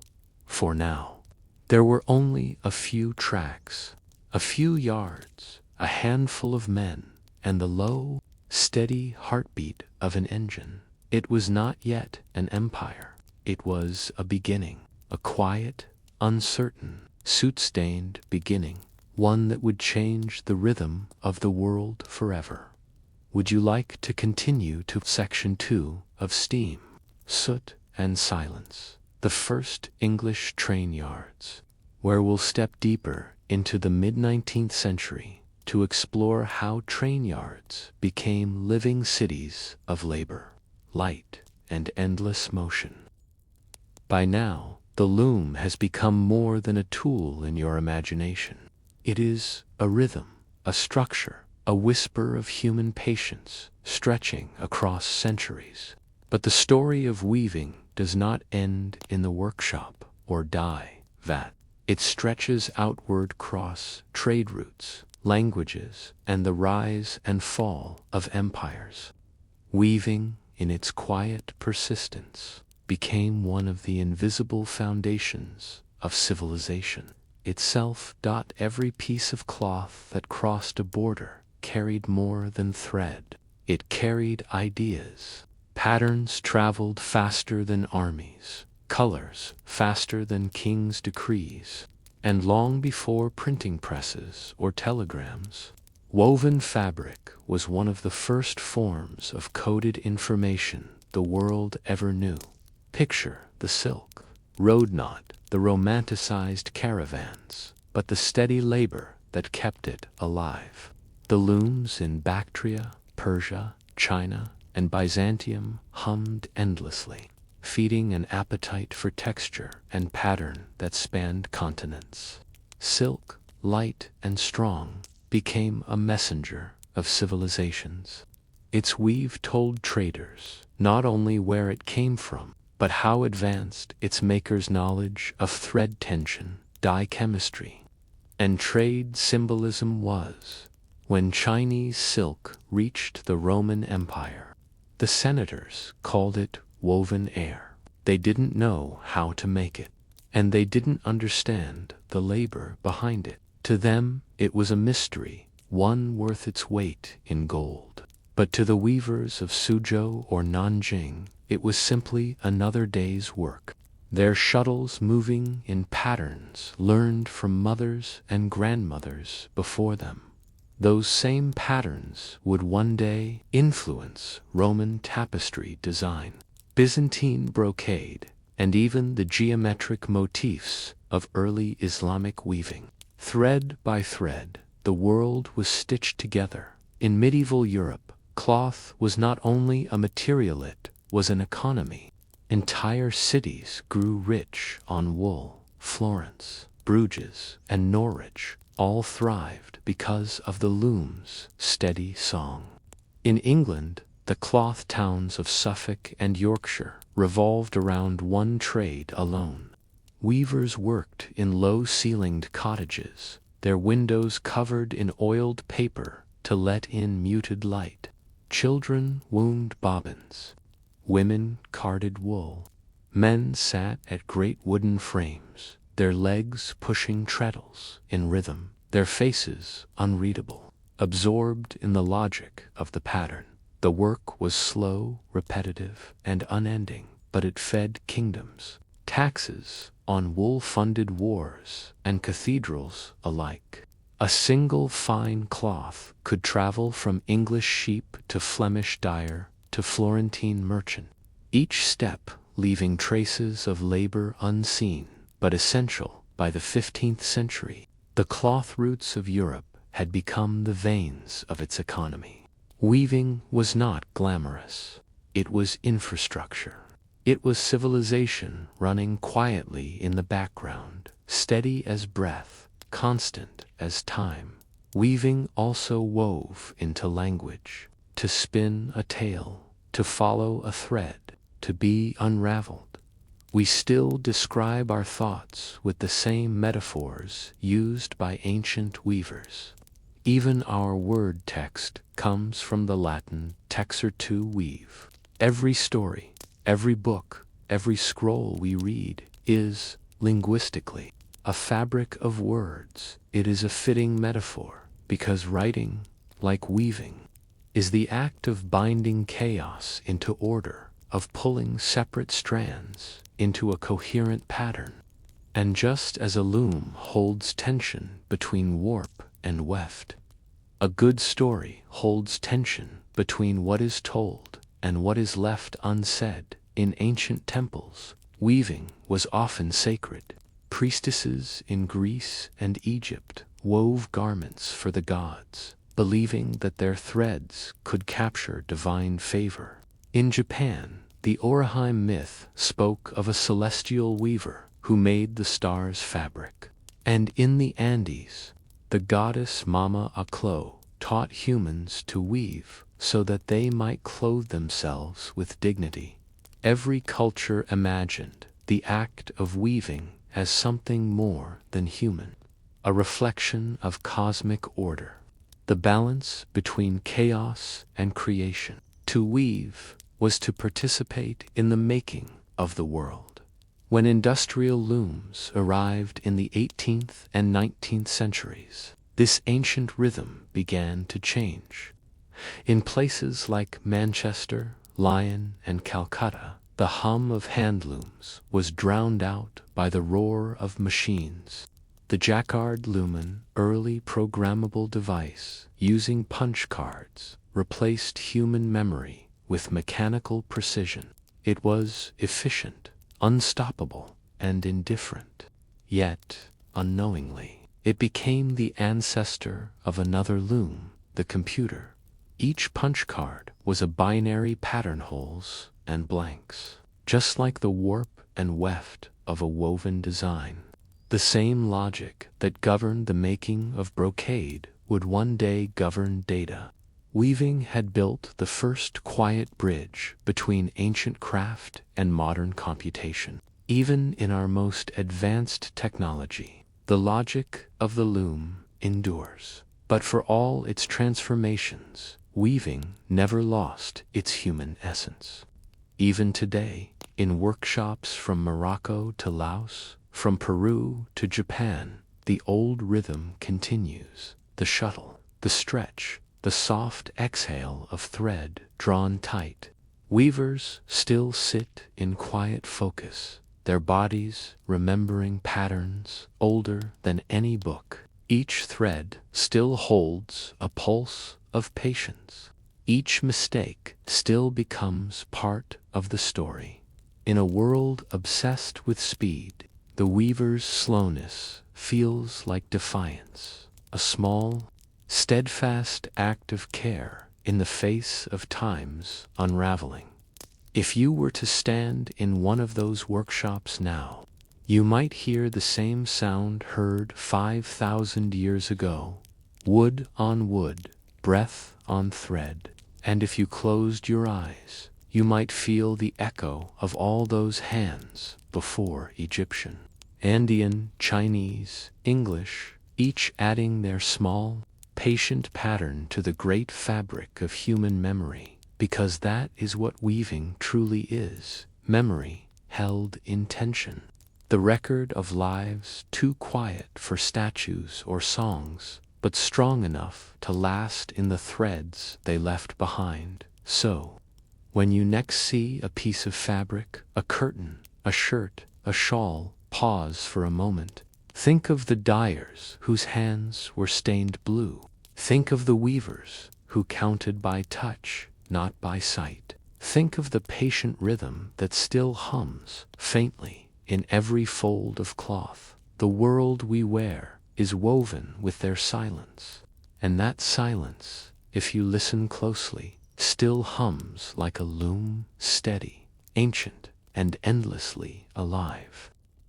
If the loom was the heart of weaving, then the dyes were its soul. They turned simple thread into treasure, dull fiber into poetry. And yet, dyeing was not a craft of luxury, it was a craft of labor, smell, and patience. When you picture the weaver at work, imagine also the dyer bent over steaming vats, hands soaked to the wrists in liquid color, air thick with the scent of earth, salt, and fermenting leaves. No perfumed chamber or sunlit workshop here, only heat, fumes, and slow transformations. In the still air of ancient dye pits from Tyre to Xi'an, from Alexandria to Samarkand, color was coaxed from the most unlikely of things. Crushed plants, boiled bark, rusted iron, even the mold from damp walls could give pigment. It was said that the best dyers could hear color before they saw it. They knew by smell when a vat was ready, when indigo had breathed enough air, when madder root had given its final red sigh. The work began with the thread itself. Linen, wool, silk, or cotton all demanded different handling. Wool, too oily, had to be washed and beaten before it would take color. Linen, smooth and stubborn, resisted dye unless soaked for days in an alkaline bath. Silk, delicate but greedy for pigment, shimmered in every hue it touched. Each material drank color differently, and every culture learned its own recipes through centuries of patient error. There were mordants, strange alchemical brews made from alum, urine or copper salts that helped color bind to fiber. Without them, the dye would fade, and a weaver's hard work might wash away with the first rain. Many ancient towns kept the recipes for mordants as closely guarded secrets, passed from master to apprentice with the same weight as family heirlooms. To the people of ancient times, color carried power. Blue from indigo was a mark of serenity and distance, the color of the divine sky, the unreachable. Red was lifeblood and danger. Yellow was warmth or decay, depending on who you asked. And purple, that most expensive of dyes, spoke of status and ceremony. But beyond beauty, colors were used as codes. In the workshops of the Silk Road, merchants could tell where a fabric came from just by glancing at its hue. A slightly greenish indigo meant it was Persian. A muted gold suggested an Egyptian hand, and bright, thin reds were often traced to the southern coast of India, where women still pounded roots into dust under the midday sun. In medieval England, the weavers' guilds kept dye recipes written in ink only initiates could read. In China, the Imperial Weaving Bureau used silk thread samples to catalog every shade made for the court of the emperor. Each tone was named poetically: new willow, autumn mist, lotus petal, crane's wing. Even the dullest brown carried a poetic title, because it was never just a color, it was a story, a mood, a whisper of the natural world. Imagine a court official bowing before the emperor, his robe gleaming faintly green under lantern light, a shade called bamboo shadow, achieved through a dye of onion skins and iron filings. It took a week to make that color, and it might fade in a year. But for that brief time, it was perfection. For the weavers themselves, color was not only a mark of beauty, but of emotion. Weaving in silence, they watched the dyed threads glint in the sunlight, turning ordinary fibers into veins of color. They spoke little, but their looms spoke for them. Red for courage, blue for patience, yellow for memory. In many cultures, the finished cloth was thought to retain a trace of the weaver's soul. Among the Andean peoples, cloth was sacred. A tapestry was not decoration, it was language. The Inca used patterns of woven color, called tokapu, to record information the way others used letters. Each geometric form was a word, each thread a note in the song of the empire. And though their looms were simple, the skill to weave these codes required memory and discipline equal to any scholars. In Egypt, the tomb weavers of Deir el-Medina wove for eternity. Their linen was destined for the wrappings of the dead, so the colors had to last not for years, but for millennia. Some fragments of their work faded, but still visible lie today in museum glass, showing faint stripes of ochre, umber, and cream. To look at them is to see the patience of a life spent in repetition, a rhythm of thread and thought that outlived its maker. Meanwhile, in China's Han Dynasty workshops, silk weavers made robes for officials whose ranks were cut. A single mistake in correct shade in the border could mean punishment. The dye vats, they said, were as political as the emperor's throne. But not all dye work was so grand. In small towns and villages, dyeing was domestic. Women brewed vats in their courtyards. Children helped rinse skeins in streams, and every season brought its own palette. In spring, greens and yellows from new shoots. In autumn, reds and browns from fallen leaves and bark. Cloth was seasonal, and every hue reflected the turning of the year. They did not think of it as art, it was necessity. But necessity, repeated enough, becomes tradition. And tradition, when remembered, becomes culture. Over time, the colors faded. Even the best dyes could not fight sunlight forever. Yet the memory of those hues lived on in poems, in trade ledgers, in the faint tint left on ancient tools. A scrap of indigo-dyed linen found in an Egyptian grave still carries a whisper of blue, like the ghost of a clear sky long gone. If you could touch it, you might feel that quiet pride still woven within, not the glory of emperors, but the satisfaction of someone who made beauty from nothing. The weavers and dyers never stood at the center of history, but they colored it. They gave the world its fabrics of ceremony and its clothes of survival, its banners of war and its bedsheets of rest. They worked unseen, their fingers permanently tinted with the stains of their labor. Hands that turned the earth's dull matter into color and comfort. And when the day's work ended, those same hands would wash in cool water, leaving faint rivers of red and gold drifting downstream. If you followed that water far enough, you could trace it through history itself, a quiet, flowing record of all the colors we have ever made. The loom grows still. The last thread is tied. The final shuttle rests in silence. And in that quiet, the long hum of history begins to fade. Tonight, we've walked through the woven paths of time, through workshops filled with dust and color, through hands that turned the ordinary into something enduring. We've followed the fibers that bound civilizations together, from temple walls to merchant caravans, from royal robes to the simplest cloth that wrapped a newborn child. All of it woven, patient, unseen.